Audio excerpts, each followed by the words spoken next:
यहाँ दूसरी तरफ सुभी अपने कमरे के सामान इधर से उधर फेंकती है।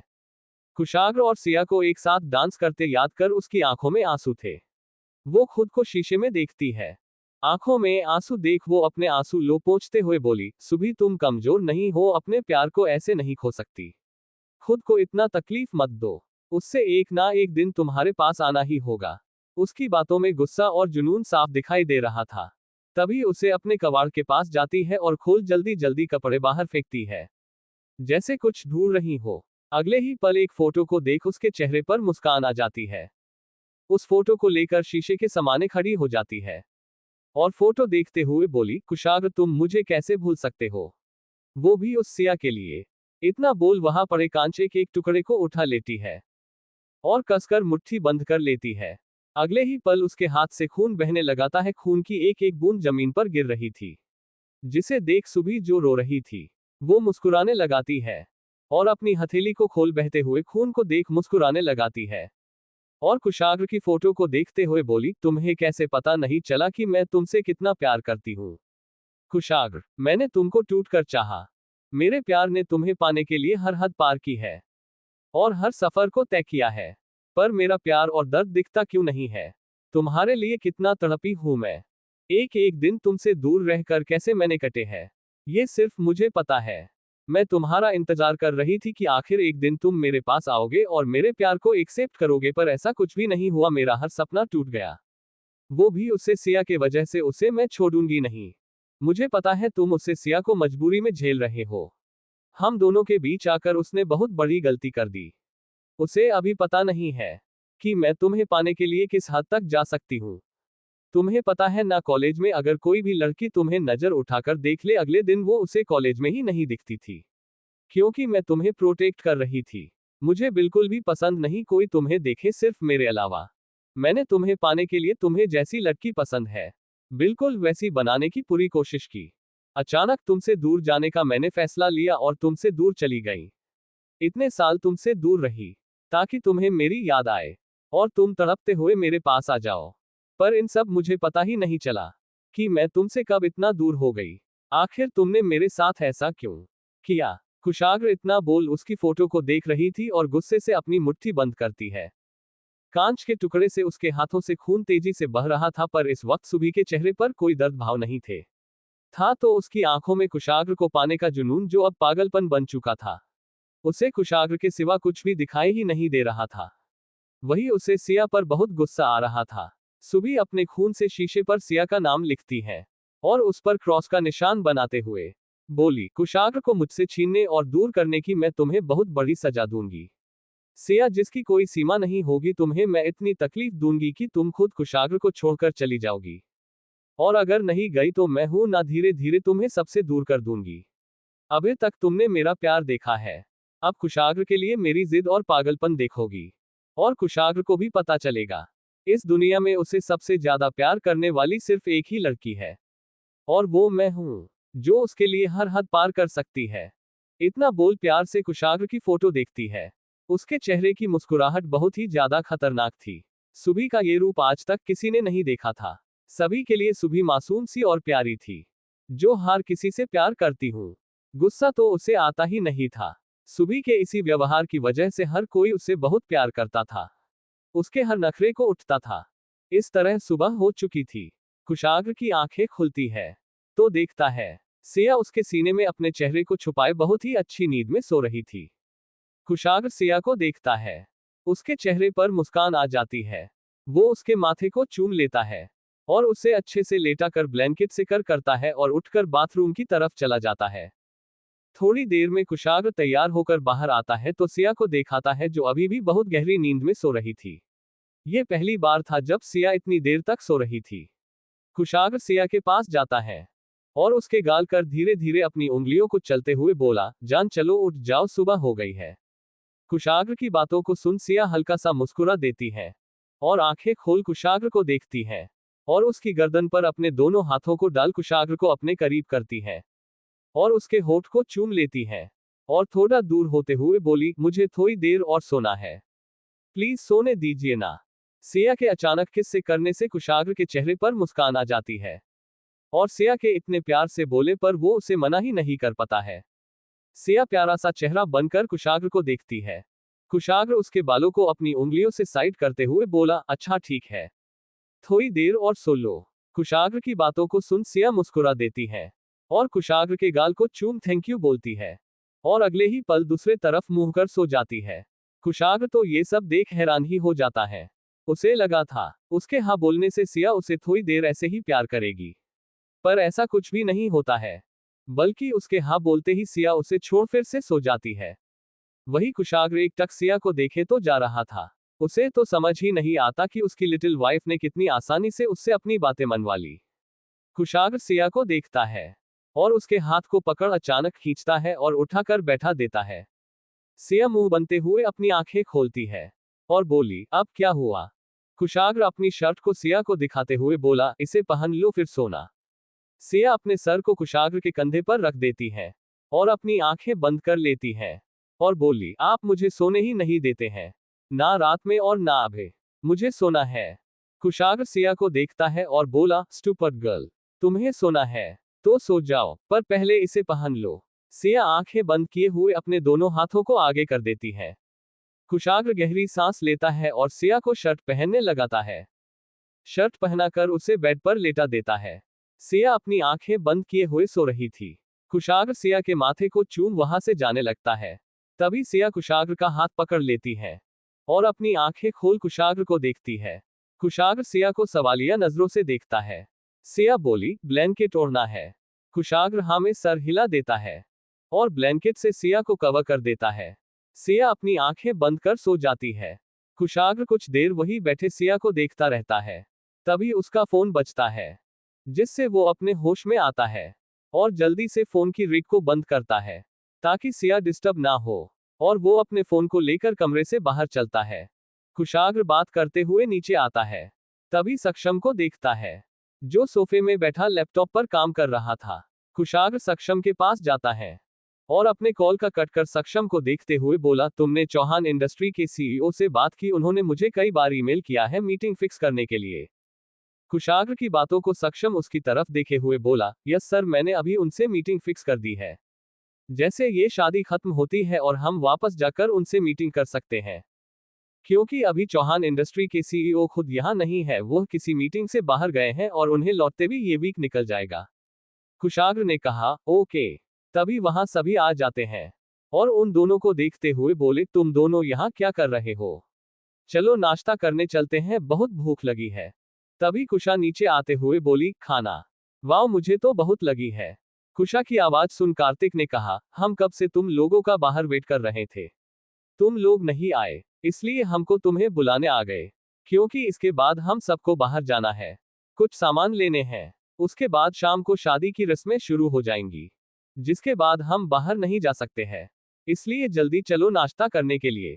कुशाग्र ने कहा, तुम लोग जाओ, मैं थोड़ी देर में आता हूँ सिया को साथ लेकर। कुशा बोली, भाई आप सब जाए, मैं सिया को लेकर आती हूँ।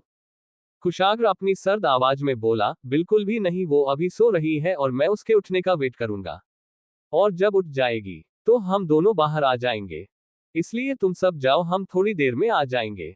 कुशा जैसे आगे कुछ बोलती, तभी कुशाग्र ने कहा, मैंने कहा ना जाओ, कोई भी रीजन देने की जरूरत नहीं है। कार्तिक ने कहा, ओके, जल्दी आना, हम तुम्हारा वेट करेंगे। इतना बोल सभी वहां से बाहर की तरफ चले जाते हैं। कुशाग्र वहीं सोफे में बैठकर लैपटॉप पर कुछ फाइलों को देखने लगता है। इस तरह करीब आधे घंटे बाद सिया की आंखें खुलती है। वो बेड पर उठकर बैठ जाती है और अपने इधर उधर देखती है। वहां कोई भी नहीं था। सिया बेड से उतर जाती है। तभी उसकी नजर अपने सामने लगे शीशे पर जाती है और वो खुद को देखती है। इस वक्त उसने कुशाग्र की ब्लैक शर्ट को पहने हुए थी, जो उसकी थाई तक थी। सिया खुद को देखती है। उसके चेहरे पर हल्की सी मुस्कान आ जाती है। शर्म से उसके गाल लाल हो गए थे। सिया कल रात के बारे में सोच रही थी। तभी उसे छींक आ जाती है और वो अपने सर को पकड़ती है और बोली, आह, मेरा सर इतना दर्द क्यों हो रहा है? कल क्या क्या हुआ था? ये सब बोल सोचने लगाती है। सिया को अंदर से कुछ भी अच्छा नहीं लगता है, इसलिए उठकर वहां से वॉशरूम चली जाती है। थोड़ी देर में Siya dark green simple sari पहनकर बाहर आती है। सिया अपने बालों को टॉवेल से पोंछती है और तैयार होकर नीचे जाती है। तभी उसकी नजर सोफे में बैठे कुशाग्र पर जाती है। सिया के चेहरे पर बड़ी सी मुस्कान आ जाती है। सिया दौड़ते हुए कुशाग्र के पास जाती है और उसके हाथ को पकड़ साइड करती है और कुशाग्र की गोद में बैठ अपने चेहरे को उसकी गर्दन में छुपा लेती है। कुशाग्र एक पल चौंक जाता है पर सिया को देख कुछ भी नहीं बोलता है। सिया अपने दोनों हाथों से कुशाग्र को कसकर पकड़ लेती है। कुशाग्र की गर्दन पर सिया की गर्म सांसें महसूस कर कुशाग्र हल्का सा मुस्कुरा देता है और फिर अपने काम को करने लगता है। सिया अपनी आंखें बंद किए हुए बोली, आप यहाँ अकेले क्यों बैठे हैं? कुशाग्र ने कहा, मैं तुम्हारे उठाने का वेट कर रहा था, नाश्ता करने के लिए। इतना बोल सिया के गाल पर अपनी उंगलियों को रख धीरे से चलाते हुए बोला, जान तुम ठीक तो हो ना?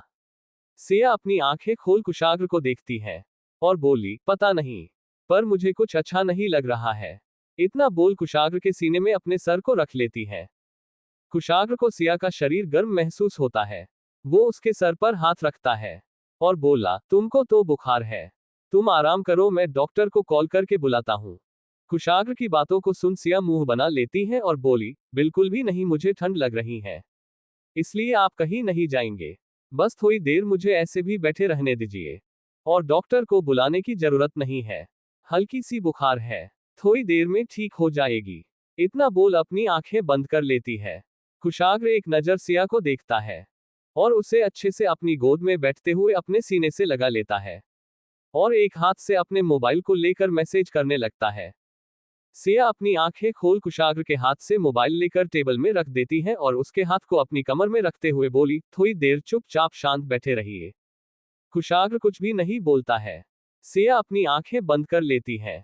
कुशाग्र धीरे धीरे अपने एक हाथ को सिया के सर पर चला रहा था, जिससे सिया को अच्छा लग रहा था और उसके सर का दर्द भी कम हो रहा था। इस तरह 20 मिनट होते हैं। तभी सक्षम डॉक्टर को लेकर अंदर आता है और बाकी सब भी अंदर आ जाते हैं, ये जानने के लिए कुशाग्र ने इतने अर्जेंट में डॉक्टर को क्यों बुलाया है। वही हॉल का सीन देख किसी को कुछ भी समझ नहीं आता है। सक्षम कुशाग्र के पास आता है जैसे कुछ बोलने वाला होता है। तभी कुशाग्र उसे शांत रहने के लिए अपने हाथ को दिखा देता है और बोला, धीमी आवाज में बोलो, सिया सो रही है। सक्षम हाँ में सर हिलाता है और धीमी आवाज में बोला, सर ये है डॉक्टर। कुशाग्र एक नजर डॉक्टर को देखता है और बोला, मेरे वाइफ को दिखाए, उसे क्या हुआ है। डॉक्टर सिया को देखती है, जो कुशाग्र की गोद में गहरी नींद में सो रही थी। डॉक्टर ने कहा, आप इन्हें सोफे पर लेटा दीजिए, मैं चेकअप कर लेती हूँ। कुशाग्र ने कहा, उसकी जरूरत नहीं है, आप ऐसे ही चेकअप करिए। डॉक्टर जैसे कुछ बोलने वाली होती है। तभी कुशाग्र अपनी एरोगेंट आवाज में बोला, बेकार की बातों पर अपना टाइम वेस्ट करने की जगह आप चेकअप स्टार्ट कर सकती हैं। डॉक्टर को थोड़ा अजीब लगता है, पर वो अब कुछ भी नहीं बोलती है और सिया को चेक करने लगाती है। तभी वहां कुशा और राधिका जी भी आ जाती है। राधिका जी अंदर आते हुए घबराए आवाज में बोली, सिया को क्या हुआ है? राधिका जी आवाज थोड़ा तेज थी, जिसकी वजह से सिया सोते हुए अचानक से घबरा जाती है और अपनी आंखें खोल देती है। सिया अपने आसपास देखती है, सब उसी को गौर से देख रहे थे। वही राधिका जी और कुशा को देख हल्का सा मुस्कुरा देती है और बोली, माँ आप यहाँ। राधिका जी बोली, बेटा तुम ठीक तो हो ना? राधिका जी की बातों को सुन सिया अपनी आंखें बंद कर खोलती है और कुशाग्र और खुद को देखती है। खुद को कुशाग्र की गोद में देखती है और राधिका जी को देख जैसे उठाने लगाती है। तभी कुशाग्र उसकी कमर को पकड़ लेता है और बोला, क्या हुआ? सिया धीमी आवाज में बोली, छोड़िए मुझे, सब हमें देख रहे हैं और माँ भी है। कुशाग्र सभी को देखता है, फिर सिया को देखते हुए बोला, इग्नोर करो सभी को और चुपचाप बैठी रहो। एक बार डॉक्टर तुम्हें चेक कर बता दे तुम्हें क्या हुआ है, फिर उठा जाना। कुशाग्र की बातों को सुन सिया बोली, मुझे कुछ नहीं हुआ, मैं ठीक हूँ, हल्का सा बुखार है। और डॉक्टर को देखते हुए बोली, मैं ठीक हूँ, चेकअप की जरूरत नहीं है। डॉक्टर कुछ बोलती तभी कुशाग्र अपनी सर्द आवाज में बोला, शट अप। तुम्हें बोलने के लिए किसने कहा, चुपचाप बैठी रहो और जब तक चेकअप नहीं हो जाता तुम यहां से उठाना तो दूर हिल भी नहीं सकती। सिया बेचारा सा मुंह बना लेती है और कुशाग्र को देखते हुए बोली, प्लीज ऐसा मत करिए, माँ है यहाँ, कितना ये सब बहुत अजीब है, छोड़िए मुझे। इतना बोल कुशाग्र के हाथ को अपनी कमर से हटने लगाती है, पर कुशाग्र की पकड़कर कस रही थी। वही सभी की नजरें सिया और कुशाग्र पर थी। कुशा के चेहरे पर बड़ी सी मुस्कान थी। वो एक नजर सुभी को देखती है, जो गुस्से से सिया को देखती है। कुशा मुस्कुराते हुए कुशाग्र और सिया के पास आती है और बोली, सिया भाई ठीक बोल रहे, तुम शांत बैठी रहो, हमें कोई प्रॉब्लम नहीं है। वैसे भी हमने कल जो देखा है उसके आगे ये कुछ भी नहीं है। कुशा की बातों को सुन सिया कुशा को देखते हुए बोली, तुम्हारे कहने का मतलब क्या? कल क्या देखा है तुमने? कुशा सिया की बातों को सुन मुस्कुरा देती है और जैसे कुछ बोलने वाली होती है। तभी कुशाग्र घूरकर कुशा को देखता है। कुशा चुप हो जाती है और फिर नजरें नीचे कर सिया देखते हुए कुशाग्र ने कहा, कुछ भी नहीं। कुशा ऐसे ही बोल रही है। सिया एक एक नजर दोनों को देखती है और बोली, कुछ तो हुआ है कल। आप दोनों मुझसे क्या छुपा रहे हैं? कुशाग्र थोड़े गुस्से में बोला, बकवास बंद करो और चुपचाप अपना इलाज कराओ, तुम्हारी तबीयत खराब है इसलिए बेकार की बातें तुम ना ही सोचो तो अच्छा होगा। कुशाग्र को गुस्से में देख सिया की आंखों में आंसू आ जाते हैं। वही राधिका जी बोली, कुशाग्र बच्ची की तबीयत खराब है और तुम उसे डांट रहे हो। राधिका जी की बातों को सुन कुशाग्र खुद को शांत करते हुए सिया को देखता है और बोला, सिया किसी कोई बात नहीं है जो तुम्हारी हेल्थ से ज्यादा इंपॉर्टेंट हो, इसलिए पहले अपना चेकअप करा लो, उसके बाद तुम्हें जो भी जानना है मैं सब बताऊंगा, इसलिए बस थोड़ी देर के लिए शांत हो जाओ। कुशाग्र की बातों को सुन सिया अपने आंसू को पोंछते हुए बोली, जब आपको अपनी बात मनवानी हो ऐसे ही प्यार से बोलते हैं, बाकी मुझे डांटते हैं, इसलिए मुझे आपकी कोई बात नहीं माननी। इतना बोल उठने लगाती है। तभी कुशाग्र उसकी कमर कसकर पकड़ उससे बैठते हुए जैसे कुछ बोलने वाला होता है। तभी राधिका जी बोली, सिया बेटा ऐसे जिद नहीं करते हैं। कुशाग्र ने सही कहा, तुम्हारी हेल्थ सबसे ज्यादा इंपॉर्टेंट है, इसलिए ये सब बातें अभी के लिए हटाओ और चेकअप करने दो। सिया राधिका जी को देखते हुए बोली, पर मां। राधिका जी ने कहा, पर वर कुछ नहीं। इतना बोल डॉक्टर की तरफ देखते हैं और बोली, आप चेकअप शुरू करिए। डॉक्टर ने कहा, ओके मैम। इतना बोल सिया के हाथ के नफ्स और फिर उसका शरीर के टेम्परेचर को चेक करने लगती है। करीब 15 मिनट चेकअप करने के बाद डॉक्टर ने कहा, इनके सिम्टम्स देखने से लगता है इनको फुडपोइजनिंग हो गई है। इन्होंने लगता है कुछ गलत खाया है, जिसकी वजह से इनकी तबीयत खराब हुई है। घबराने की जरूरत नहीं है, मैं कुछ दवाइयां दे रही हूँ, इनको दे दीजिएगा और खाने पर थोड़ा ध्यान रखिएगा, इनको जल्दी ही आराम मिल जाएगा। इतना बोल डॉक्टर दवाइयों को लिखती है और कुशाग्र को से देती है। सक्षम डॉक्टर को देखते हुए बोला, आप मेरे साथ चलिए। इतना बोल सक्षम डॉक्टर को वहां से ले जाता है। वही कुशाग्र सिया को सोफे पर बैठे हुए बोला, तुम यहाँ आराम से बैठो, मैं दवाइयां लेकर आता हूँ। राधिका जी और कुशा सिया के पास बैठ जाती है। नैना सिया के पास आती है और बोली, सिया मुझे कल रात के लिए तुमसे सॉरी बोलना था, मुझे तुमको धक्का नहीं देना चाहिए था। नैना की बातों को सुन सिया उसे देखते हुए बोली, ये आप किस बारे में बात कर रही है, और आपने मुझे धक्का कब दिया? मुझे कुछ भी याद क्यों नहीं है? सिया की बातों को सुन सोनिया और रीता मुस्कुरा देती हैं, क्योंकि उन्हें यकीन था सिया को कल की बातें बिल्कुल भी याद नहीं रहेगी। वही सिया थोड़ा परेशान हो रही थी। तभी नैना सिया को देखते हुए बोली, तुम्हें कल की बातें बिल्कुल भी याद नहीं है? सिया नामे सर हिला देती है। नैना बोली, ये सब उस ड्रिंक की वजह से हो रहा है। आखिर तुमने हार्ड ड्रिंक क्यों पी थी? नैना की बातों को सुन सिया बोली, हार्ड ड्रिंक बिल्कुल भी नहीं मैंने तो। इतना बोल रीता और सोनिया को देखती है और बोली, सिर्फ जूस पिया था, जिसे सोनिया और रीता ने दिया था। सिया की बातों को सुन सभी सोनिया और रीता की तरफ देखते हैं। वही वो दोनों अपना नाम सुन घबरा जाती है और एक नजर सभी को देखती है। और फिर सिया को देखते हुए सोनिया बोली, ये तुम क्या बोल रही हो? हमने तुम्हें जूस ही दिया था, सबसे झूठ क्यों बोल रही हो? सोनिया की बातों को सुन सिया उनको अजीब नजरों से देखने लगाती है। तभी कुशाग्र सोनिया को घूरते हुए सख्त लहजे में बोला, सिया कभी झूठ नहीं बोलती है। कुशाग्र की आवाज सुन सभी उसकी तरफ देखने लगते हैं। वही कुशाग्र के घूरने से सोनिया और रीता घबरा जाती है और कुशाग्र उनकी तरफ बढ़ते हुए बोला, और जो बातें तुम बोल रही हो वही बातें सिया ने भी कहा, तो तुम इतना घबरा क्यों रही हो?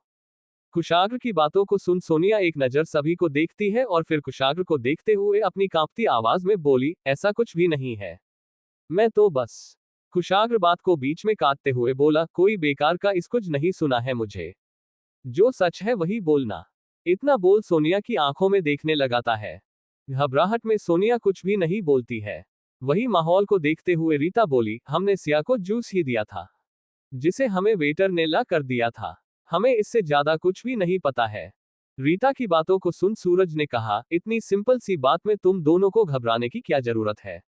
ये कोई ज्यादा बड़ी बात नहीं है। वैसे भी ऐसी पार्टियों में अक्सर ही गलती हो जाती है। और कुछ सागर को देखते हुए सूरज ने कहा, जेस्ट चिल ब्रो। शायद वो जूस किसी लोग और के लिए हो, और गलती से सिया ने उसे पी लिया और इन्होंने भी ध्यान नहीं दिया, इसलिए ऐसा हुआ। बाकी मुझे यकीन है सोनिया और रीता कभी भी ऐसा नहीं कर सकती है। जो भी हुआ सिर्फ एक मिसअंडरस्टैंडिंग हुई है। सूरज की बातों को सुन रीता ने कहा, सूरज सही बोल रहा है। कुशाग्र ने एक नजर रीता को देखता है। वो चुप हो जाती है और अपनी नजारे नीचे कर लेती है। कुशाग्र सूरज को देखते हुए बोला, तुम्हें यकीन है तो अच्छी बात है, पर आंखें बंद कर यकीन करना गलत होता है। आज सच तुम्हारे सामने है, तुम देखना नहीं चाहते हो, इसलिए तुम्हारी हेल्प कोई भी नहीं कर सकता है, ना आज और ना ही कल।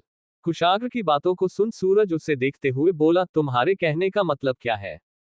कुशाग्र हल्का सा मुस्कुरा देता है और बोला, तुम्हें सच अच्छे से पता है, बस तुम अभी एक्सेप्ट नहीं करना चाहते, इसलिए मैं कुछ भी बोलूंगा तुम मेरी बात नहीं सुनोगे, और जहां मेरी बात का कोई इग्नोर किया जाता है, मैं वहां बोलना भी जरूरी नहीं समझता।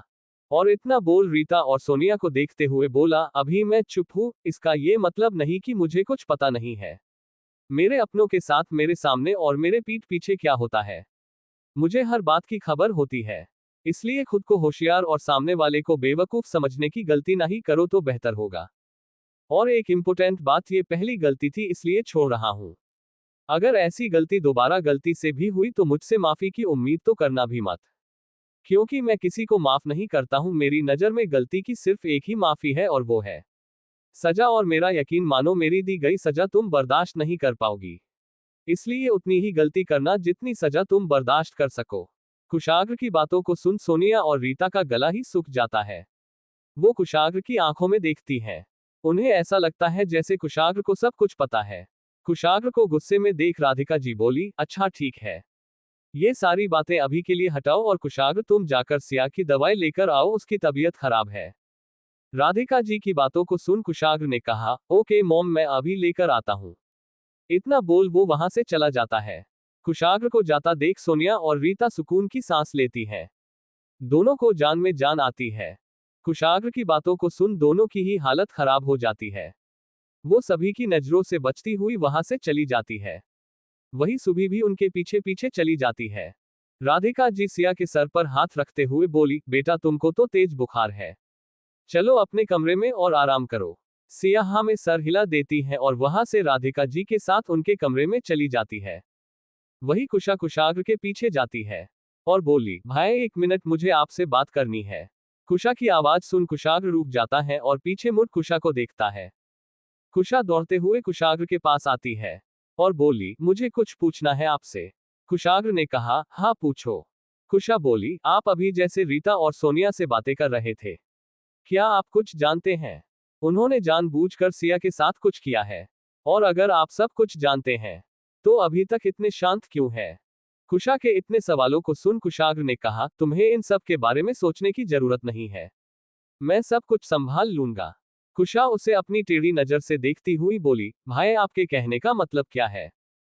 कुशाग्र कुशा को देख हल्का सा मुस्कुरा देता है और बोला, एक तुम ही तो हो जो मुझे बहुत अच्छे से जानती हो, फिर भी ये सवाल कर रही हो। पर कोई बात नहीं, बहुत जल्द तुम्हारे सारे सवालों का जवाब मिलने वाला है, बस आज रात का इंतजार करो।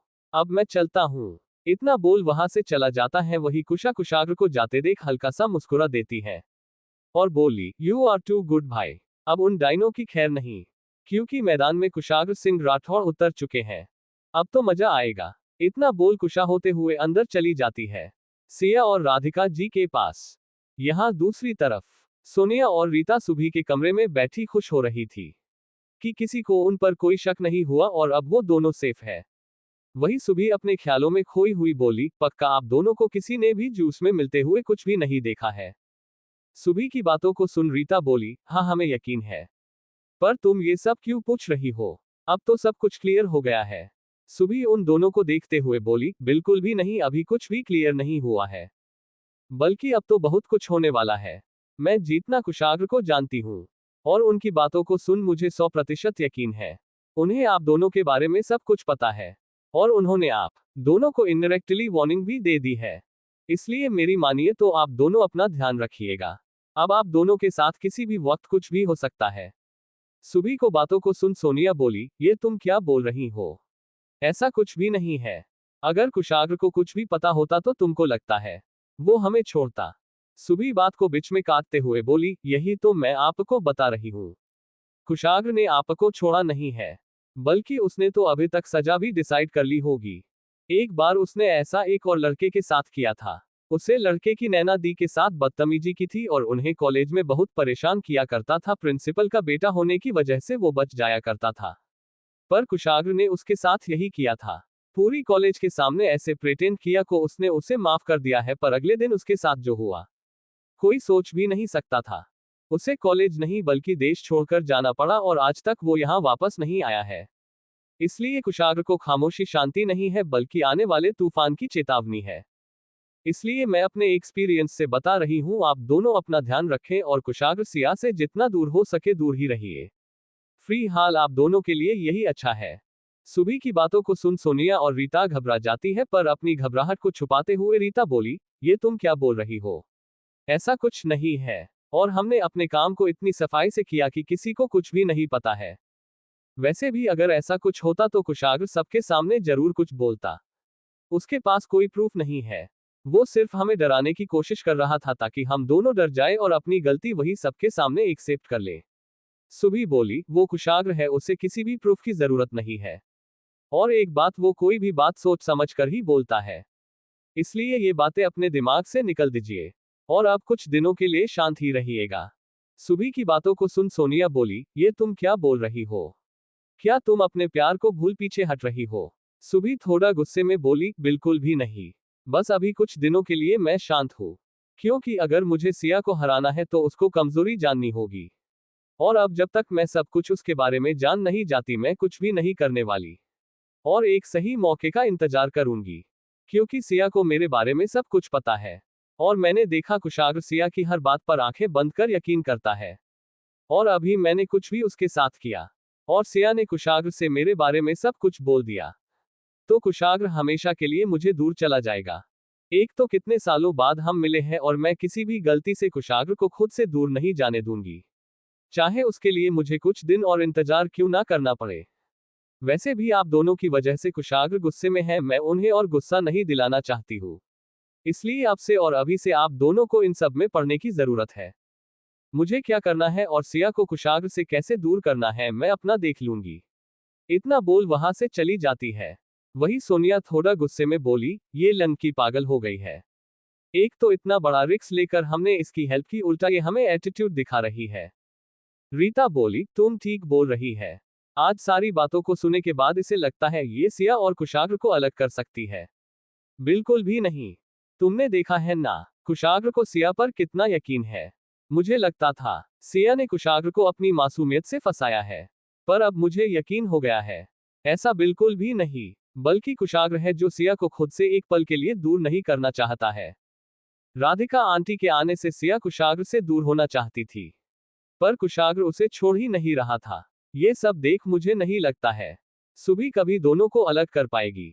सोनिया बोली, तुम ठीक बोल रही हो। हमने बेकार में ही मुसीबत को अपने गले पर डाल लिया। अब तो मुझे बहुत डर लग रहा। कुशाग्र की बात हटाओ, अगर सूरज और संजय को पता चल गया कि ये सब हमने जानबूझकर किया है, वो हमें माफ नहीं करेंगे।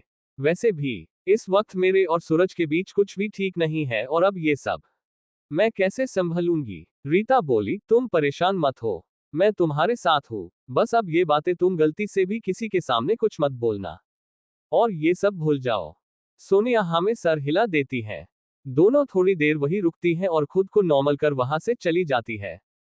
यहाँ राधिका जी, सिया और कुशा आपस में बैठी बातें कर रही थी। तभी वहां कुशाग्र और सक्षम भी आ जाते हैं। कुशाग्र दवाई लिए हुए था, वही सक्षम सिया के लिए खाना।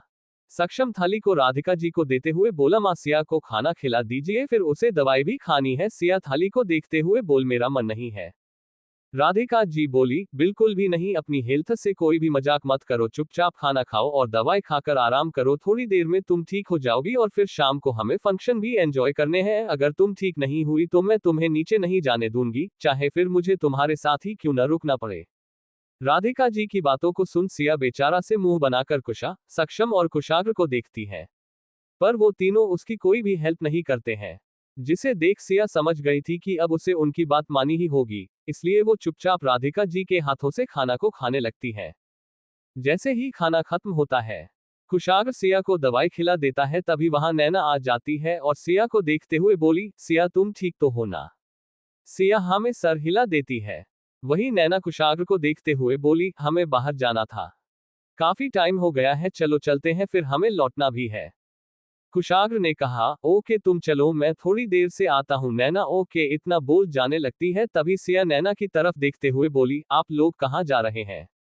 सिया की बातों को सुन नैना हल्का सा मुस्कुरा देती है और उसकी तरफ देखते हुए बोली, आज मेरा और कार्तिक का वेडिंग फोटोशूट है और हमने कोई कुछ जगह डिसाइड की थी, जैसे बीच या ऐसी और कई जगहें हैं, तो बस हम वही जा रहे हैं फोटोशूट के लिए। नैना की बातों को सिया खुश होते हुए बोली, मुझे भी आपका फोटोशूट देखना है और मुझे भी बीच भी देखना है, क्या मैं भी आपके साथ चलूं? सिया की बातों को सुन नैना कुछ बोलती उससे पहले कुशाग्र सिया को देखते हुए बोला, बिल्कुल भी नहीं, तुम कहीं नहीं जाओगी, चुपचाप यहीं रहो और आराम करो। वैसे भी तुम्हारी तबीयत खराब है और बाहर जाना अभी तुम्हारे लिए बिल्कुल भी सही नहीं है, और वैसे भी हम 1-1.5 घंटे में वापस आ जाएंगे। सिया कुशाग्र को देखते हुए बोली, बिल्कुल भी नहीं, मुझे भी जाना है। आज तक मैंने ऐसा फोटोशूट नहीं देखा है, बस एक बार देख लेने दीजिए। कुशाग्र, मैंने कहा ना, तुम नहीं जाओगी तो नहीं जाओगी, और ये हर बात में जिद करना छोड़ दो। ये तुम्हारी मनमानी मुझे बिल्कुल भी पसंद नहीं। कुशाग्र कड़े शब्दों में बोलता है, जिसे सुन सिया रोने से सूरत बनाकर अपनी नजरें नीचे कर लेती है और राधिका जी के हाथों को पकड़ते हुए बोली, माँ मुझे भी जाना है, प्लीज आप कुछ बोलिए ना।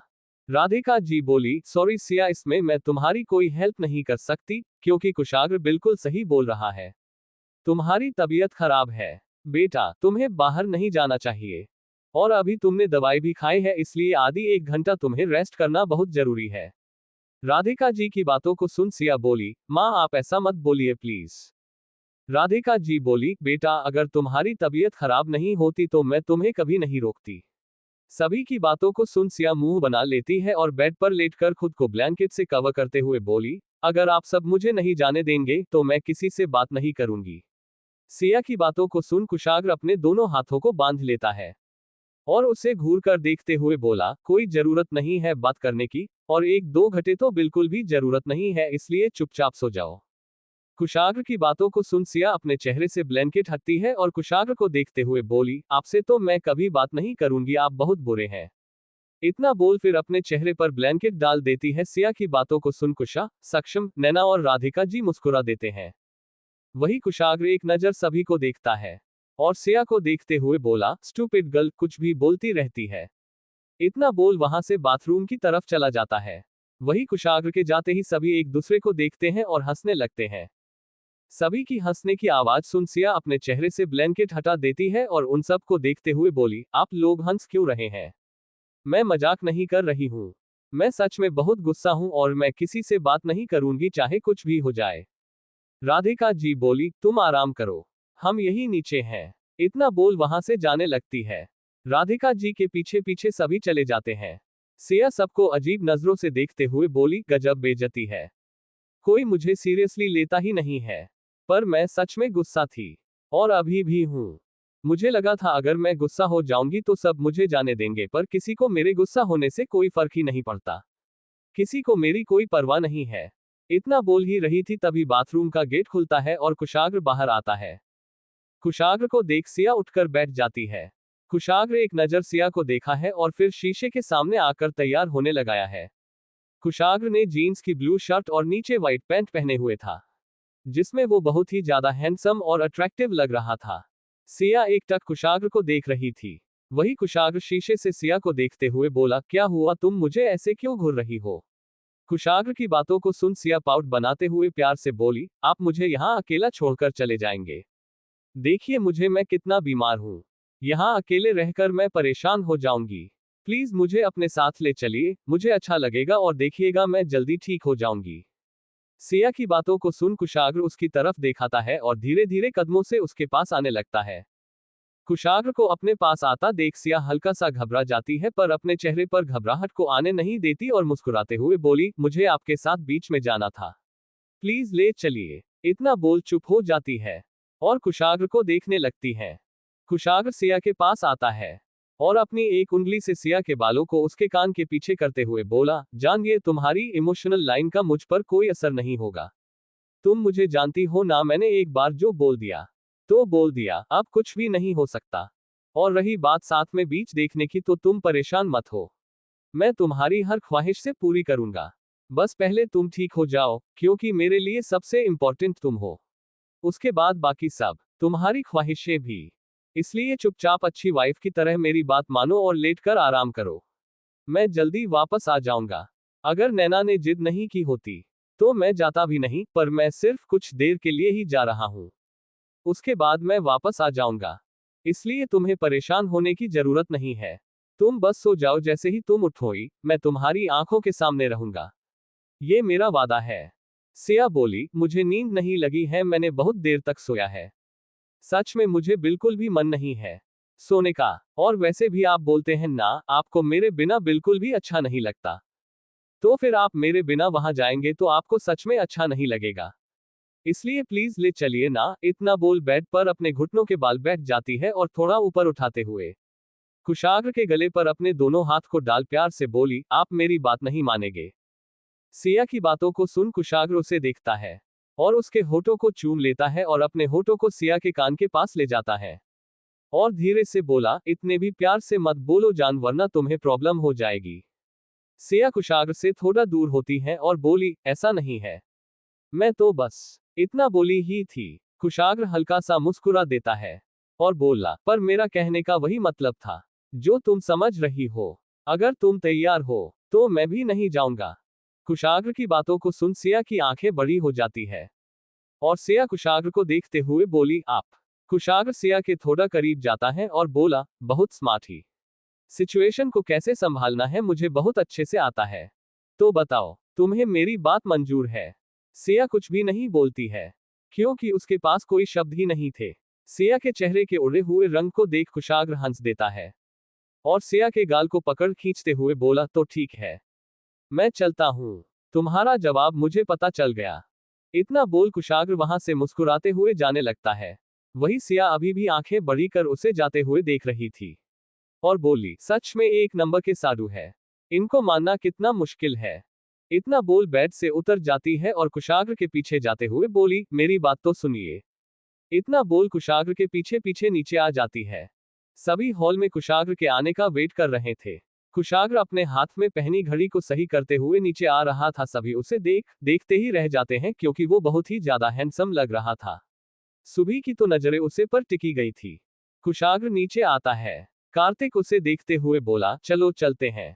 तभी वहां से आ जाती है और बोली, आप मेरे साथ ऐसा नहीं कर सकते हैं। सिया दौड़ते हुए कुशाग्र के पास आने लगती है। तभी उसका पैर हल्का सा मुड़ जाता है और वो गिराने वाली होती है। तभी कुशाग्र उसे अपने दोनों हाथों से पकड़ लेता है। वही सभी सिया को गिरते देख घबरा जाते हैं। समर तो दौड़ते हुए सिया के पास जाता है और जैसे पकड़ने वाला होता है कि कुशाग्र सिया को पहले ही पकड़ लेता है, इसलिए वो वही रुक जाता है।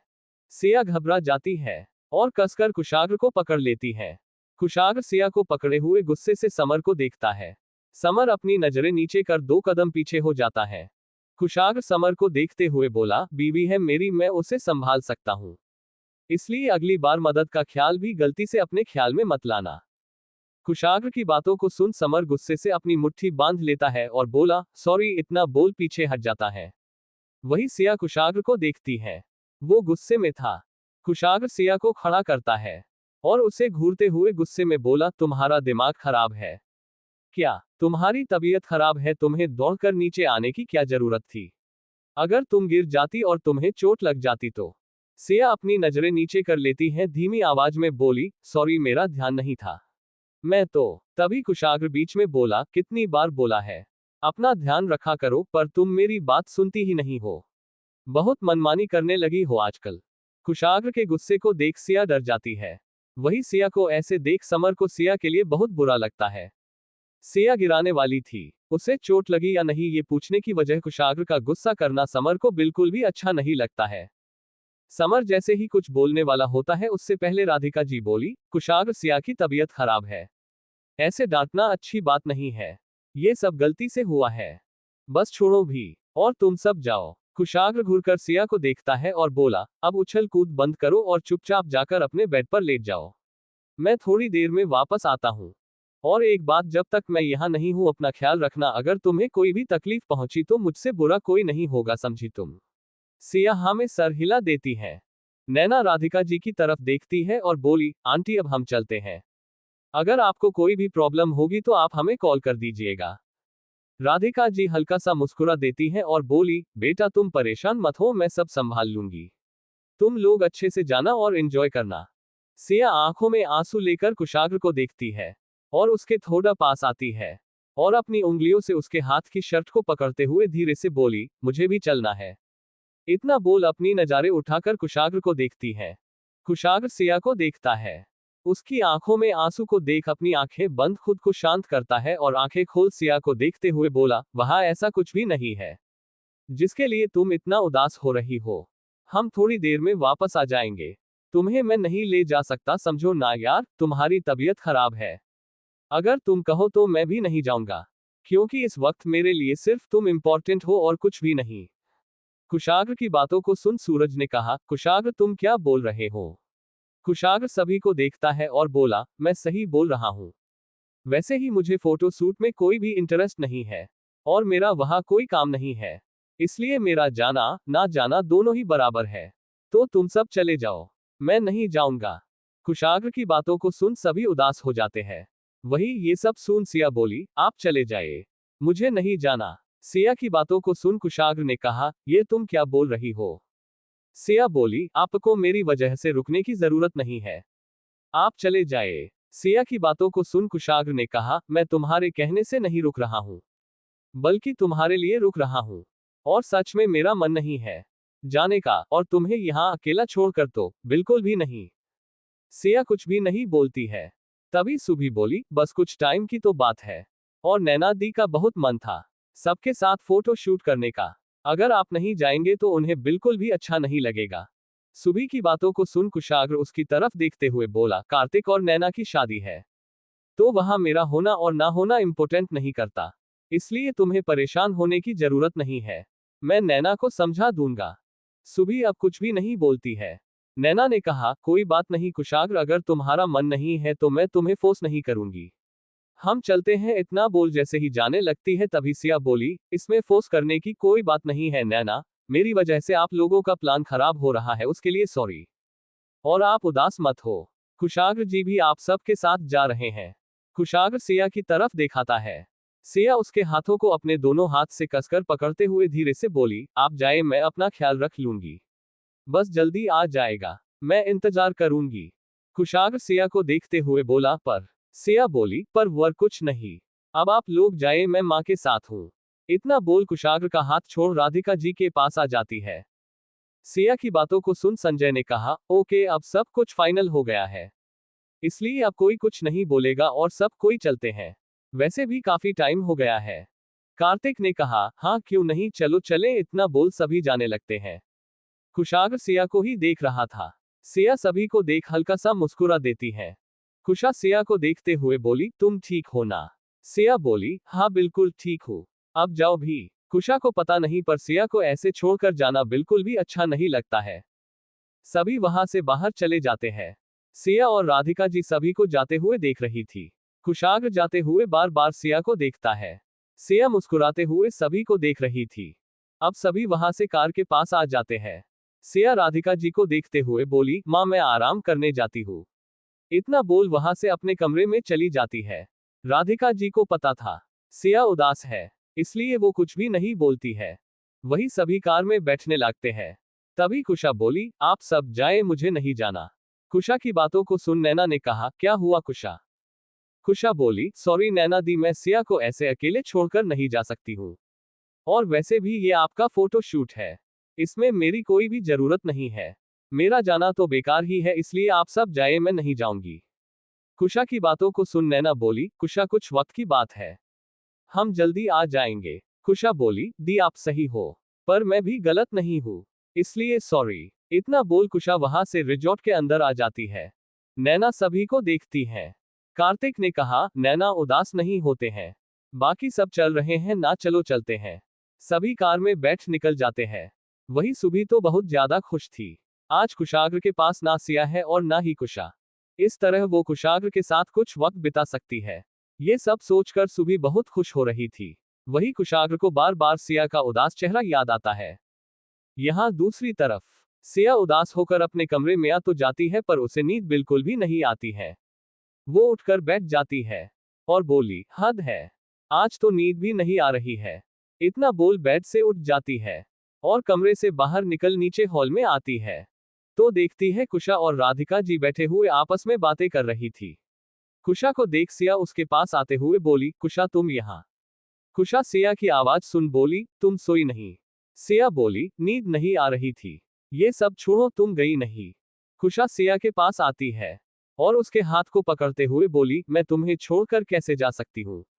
सिया बोली, मेरी वजह से तुमको नहीं रुकना चाहिए था, सबके साथ एंजॉय करना चाहिए। सिया को उदास देख राधिका जी और कुशा बिल्कुल अच्छा नहीं लगता है। कुशा बोली, सबके साथ से ज्यादा मैं तुम्हारे साथ एंजॉय करती हूँ, इसलिए मैं नहीं गई। और अब ये सब छोड़ो और अब हम एंजॉय करते हैं। इतना बोल मुस्कुरा देती है। वही सिया बोली, मेरा मन नहीं है। इतना बोल जाने लगती है। तभी राधिका जी बोली, बेटा ऐसे कैसे मन नहीं है? इतना बोल कुशा को देखती है। कुशा मुस्कुरा देती है और 2 कदम पीछे जाती है और एक बटन दबा देती है। तभी सिया के ऊपर गुब्बारे और फूल गिराने लगते हैं। सिया कुछ समझ पाती तभी सॉन्ग प्ले हो जाता है। सिया अपने इधर उधर देखती है, वहां कोई नहीं था। सिया जैसे एक कदम बढ़ती है तभी राधिका जी आ जाती है, जिसे देख सिया घबरा जाती है। राधिका जी ने एक कोट पहने हुए थी, आंखों में बड़ा चश्मा, सर पर गोल टोपी, हाथ में छड़ी। वही दूसरी तरफ कुशा आकर खड़ी हो जाती है। कुशा ने 3 पीस कोट पैंट पहने हुए थी। दोनों को सिया देख शॉक्ड थी। तभी कुशा सिया का हाथ पकड़ उसे अपने पास करती है और गाती है, मेरे प्यार का रस जरा चखना होए माखन, ऐसे तो चुरा अब आंख ना हो ये माखन होए माखन। सिया अपना हाथ छुड़ाकर जाने लगती है। तभी राधिका जी अपनी छड़ी आगे कर सिया को रोकती है और अपने चश्मे को हल्का सा नीचे कर सिया को देखती है और उसके पास जाते हुए गाती है, मेरे प्यार का रस जरा चखना होए माखन, ऐसे तो चुरा अब आंख ना होए माखन। सिया अपने सर पर हाथ मरती है और दोनों को घूर कर देती है। राधिका जी और कुशा सिया को देख मुस्कुरा देती हैं और दोनों सिया के एक एक साइड जा उसके कंधे पर हाथ रखती हैं और एक साथ गाती है, हम तो तेरे कायल हैं, तेरी चाहत में घायल हैं, न ऐसे हमको छोड़ के जा। सिया दोनों से खुद को छुड़ाकर दूर जाती है और दोनों को देखते हुए गाती है, तेरे प्यार का रस नहीं चाखना होए माखन, तेरा दिल तेरे पास ही रखना होए माखन। तभी वहां कुशाग्र और बाकी सब भी आ जाते हैं, पर समाने का नजारा देख सभी गेट पर ही रुक जाते हैं। सभी की आंखें बड़ी हो गई थी। सिया आगे गाती है, मैं तो हूँ कुड़ी मतवाली, तेरे हाथ ना आने वाली, दीवाने दिल को जाके समझा।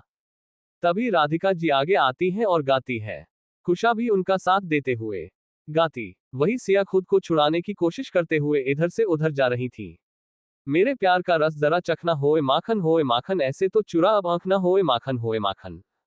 वही राधिका जी और कुशा को देख सभी एक नजर एक दूसरे को देखते हैं, फिर सामने देखने लगते हैं। वही कुशाग्र और सक्षम बिना पल के झपके समाने देख रहे थे। दोनों के चेहरे पर कोई एक्सप्रेशन नहीं थे। सिया राधिका जी को दूर करते हुए गाती है, चल हट परे हट, अरे पगले दीवाने अब कर मुझे तंग ना, यूं ही तड़पाऊं तेरी बातों में ना आऊं मैं तो चलूं तेरे संग ना। तभी कुशा सिया के पास आती है। सिया उसे घूरते हुए खुद से दूर करती है और आगे गाती है, चल हट परे हट, अरे पगले दीवाने अब कर मुझे तंग ना, यूं ही तड़पाऊं तेरी बातों में ना आऊं मैं तो चलूं तेरे संग ना। तभी राधिका जी सिया के हाथ को पकड़ अपने पास करते हुए गाती है। तभी बीच में कुशा आती है और सिया के दूसरे हाथ को पकड़ अपने पास करती है और गाती है, अरे रे नखरे न कर दीवानी, लिख मेरी प्रेम कहानी, अरे रे नखरे न कर दीवानी, लिख मेरी प्रेम कहानी। राधिका जी कुशा साथ में गाती है, चूम लूं मेरे पास तो आ। सिया दोनों से दूर होते हुए गाती है, तेरे प्यार का रस नहीं चाखना होए माखन, तेरा दिल तेरे पास ही रखना होए माखन। राधिका जी कुशा साथ में गाती है, मेरे प्यार का रस जरा चखना होए मखना। दोनों सिया के एक हाथ को पकड़ अपनी अपनी तरफ खींचती है। तभी सिया दोनों की तरफ प्यार से देखती है और आगे गाती है, एक चिंगारी मैं हूं कन्या कुंवारी, मुझे ऐसे तो पकड़ ना मानूंगी, न ऐसे बड़े देखे तेरे जैसे, अरे इतना अकड़ना। तभी कुशा सिया को अपनी तरफ करते हुए गाती है, चाहूंगा तुझे मैं जितना चाहेगा कोई ना उतना आ हसीना गले से लग जा। तभी राधिका जी हाथ पकड़ते हुए आगे गाती है। चाहूंगा तुझे मैं जितना चाहेगा कोई ना उतना आ हसीना गले से लग जा। अब तीनों एक साथ गाने को एंजॉय करते हुए डांस करती हैं और गाती है। तेरे प्यार का रस नहीं चाखना, होए माखन, तेरा दिल तेरे पास ही रखना, होए माखन, मैं तो हूं कूदी मतवाली तेरे हाथ न आने वाली, दीवाने दिल को जाके समझा मेरे प्यार का रस जरा चखना, होए माखन ऐसे तो चुरा अब आंख न, होए माखन। सॉन्ग बंद होता है। तीनों बहुत ज्यादा खुश थी। तभी कुशाग्र अपनी सर्द आवाज में बोला, ये सब क्या हो रहा है। वही कुशाग्र को घूरते हुए गाती और जाने लगती हैं। तुम तो धोखेबाज हो, वादा करके भूल जाते हो रोज रोज, तुम जो सनम ऐसा करोगे, हम जो रूठ जाएंगे तो हाथ मलोगे। तभी कुशा सिया के सामने आ जाती है और सिया का हाथ पकड़ उसे कुशाग्र के पास लाती है और गाती है, छोड़ो गिले शिकवे हमसे प्यार करो जी। कुशाग्र सिया के पास जाता है और आगे, आया अभी आया इंतजार करो जी। सिया दूसरी तरफ देखने लगती है। तभी कुशाग्र उसे घूमते हुए अपने पास करता है और आगे गाता है, तुमको है कसम ना बेकरार करो जी, थोड़ा सा हमारा एतबार करो जी, समझो दिल की बेबसी इस तरह क्यों ना आजमाते हो। सिया हल्का सा मुस्कुरा देती है और आगे गाती है, रोज रोज तुम जो सनम ऐसा करोगे, हम जो रूठ जाएंगे तो हाथ मलोगे। कुशाग्र अपने हाथों से अपने दोनों कान को पकड़ लेता है, जिसे देख सिया उसके गले लग जाती है। वही ये सब देख कुशा भी उन दोनों के गले लग जाती है। वही ये सब देख सभी के चेहरे पर मुस्कान आ जाती है। तभी सभी अंदर आते हैं और उन तीनों को देखते संजय ने कहा, क्या बात, तुम लोगों ने तो कुशाग्र को डांस करा दिया। सूरज ने कहा, सही कहा, अभी थोड़ी देर पहले कुशाग्र के चेहरे के जैसे एक्सप्रेशन देख मैं तो डर गया था। और तुम लोगों को बचाने वाली राधिका आंटी भी चली गई थी। पर यहाँ सीन ही चेंज हो गया। सूरज की बातों को सुन कुशा और सिया मुस्कुरा देती है। वही कुशा सक्षम को देख थोड़ा सा शर्मा जाती है, क्योंकि उसने अपने चेहरे पर नकली मूंछ लगाई हुई थी, जिसे देख सभी मुस्कुरा रहे थे। कुशा अपनी नजारे चुराते हुए बोली, मैं चेंज करके आती हूँ। इतना बोल बिना किसी को देखे वहां से भाग जाती है। वही कुशा को ऐसे भागते देख सभी हंसने लगते हैं। वही सक्षम हल्का सा मुस्कुरा देता है और सबसे नजरें चुराते हुए कुशा के पीछे पीछे चला जाता है। कुशा अपने कमरे के सामने आकर खड़ी हो जाती है और रुककर अपने पीछे देखती है। वहां कोई नहीं था। कुशा अपने सीने में हाथ रखते हुए बोली, हाय अब मैं क्या करूंगी, बाकी सब तो ठीक है, उनसे मुझे फर्क नहीं पड़ता है, पर सक्षम ने मुझे ऐसे देख लिया, अब मैं उनके सामने कैसे जाऊंगी, कितना एम्बारसिंग है ये सब। इतना बोल कुशा बेचारा सा मुंह बना लेती है। तभी उसे अपने करीब किसी की सांसें महसूस होती हैं और वो जैसे पीछे पलटने वाली होती है। तभी दो हाथ उसकी कमर को पकड़ अपने करीब करता है और उसके कान के पास अपने होठों को ले जाते हुए धीरे से बोला, क्यूट लग रही हो। इतना बोल उसके कान को चूम लेता है। कुशा अपनी आंखें बंद कर धीरे से बोली, सक्षम आप यहाँ। सक्षम हल्का सा मुस्कुरा देता है और कुशा की कमर को पकड़ उसे घुमा देता है, जिससे कुशा का चेहरा अब सक्षम के ठीक सामने था। कुशा अपनी आंखें खोलती है।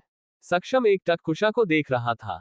कुशा शर्मा कर अपने चेहरे पर अपने दोनों हाथों को रख लेती है और बोली, आप मुझे ऐसे मत देखिए। कुशा की बातों को सुन सक्षम ने कहा, पर मैंने तुमको बहुत पहले ऐसे देख चुका हूं, इसलिए अब छुपाने से कोई फायदा नहीं है। कुशा सक्षम की बातों को सुन धीरे से अपने हाथों को अपनी आंखों से नीचे करती है और सक्षम को देखते हुए बोली, तो क्या हुआ, पर अब आप मुझे ऐसे नहीं देख सकते हैं, प्लीज जाइए यहां से। सक्षम कुशा के हाथ को पकड़ नीचे करता है और बोला, तुम्हें छुपने की जरूरत नहीं है, तुम ऐसे में भी बहुत क्यूट लग रही हो। कुशा मुस्कुराते हुए बोली, सच्ची। सक्षम हमें सर हिला देता है। कुशा तो अब बहुत ज्यादा खुश हो जाती है। सक्षम कुशा के चेहरे से मूंछ को हटाते हुए बोला, वैसे ये सब क्या था। कुशा बोली, वो आप सब के जाने से सिया उदास थी और उसकी तबीयत भी ठीक नहीं थी, इसलिए मैं और माँ उसे अच्छा फील कराने और खुश करने के लिए ये सब कर रहे थे, पर आप लोगों ने आकर सब कुछ बेकार कर दिया। सक्षम कुशा के गाल को पकड़ते हुए हल्का सा खींचता है और बोला, तुम सच में पागल हो। इतना बोल कुशा के गालों को चूम लेता है और बोला, और ये सूट कहाँ से चुराया। कुशा अपनी नजारे चुराते हुए धीरे से बोली, आपके कमरे से। इतना बोल चुप हो जाती है और सक्षम को देखने लगती है। सक्षम कुशा को देखता है और बोला, ये तो मुझे पता है, ये मेरा सूट है, पर तुमने लिया कब, क्योंकि मुझे अच्छे से याद है मेरा कमरा लॉक है और चाबी मेरे पास है। इतना बोला ही था, तभी कुशा बीच में बोली, नहीं है। वो मैंने पहले ही चुरा ली थी आपके जेब से। इतना बोल चाबी अपने जेब से निकाल सक्षम के आगे कर देती है। सक्षम शॉक्ड खड़ा था, कभी चाबी को देखता तो कभी कुशा को, जो मासूम सा चेहरा बनकर अपनी नजारे नीचे किए हुए खड़ी थी। सक्षम के पास तो शब्द ही नहीं थे कि अब वो आगे क्या बोले, इसलिए वो शांत खड़ा था। कुशा अपने हाथ को सक्षम के सामने घूमते हुए धीरे से बोली, आप ठीक तो है ना? क्या हुआ आपको? कुशा को बातों को सुन सक्षम उसे देखते हुए बोला, तुम क्या चीज हो यार? मेरे जेब से चाबी निकाल ली और मुझे पता ही नहीं चला। और ये सब तुमने कब और कैसे किया? कुशा चाबी को सक्षम के हाथ पर रखती है और बोली, वो। सक्षम ध्यान से कुशा की बातें सुन रहा था। तभी कुशा अपने कमरे का गेट खोल जल्दी से अंदर घुस जाती है और गेट बंद कर लेती है। सक्षम तो कुछ समझ ही पता, तब तक देर हो चुकी थी। कुशा अपने कमरे के अंदर चली गई थी। सक्षम अपनी तेज आवाज में बोला, कुशा गेट खोलो, मुझे जवाब चाहिए। कुशा अंदर से बोली, मैं आपको सब बताऊंगी, पर अभी नहीं, आप गुस्सा हो जाओगे, इसलिए हम इस बारे में बाद में बात करेंगे। सक्षम थोड़ा गुस्सा होते हुए बोला, बिल्कुल भी नहीं, मुझे अभी सारी बातें करनी है। कुशा बोली, पर मुझे नहीं करनी है, अभी आप जाए, मैं भी चेंज करने जा रही हूँ। इतना बोल वॉशरूम चली जाती है। वही सक्षम एक दो बार कुशा को आवाज देता है, पर कुशा कुछ भी नहीं बोलती है। सक्षम गेट को घूरता है और वहां से नीचे आ जाता है। यहाँ कुशाग्र सिया को अपने पास बैठा था और उसका माथा चेक करता है।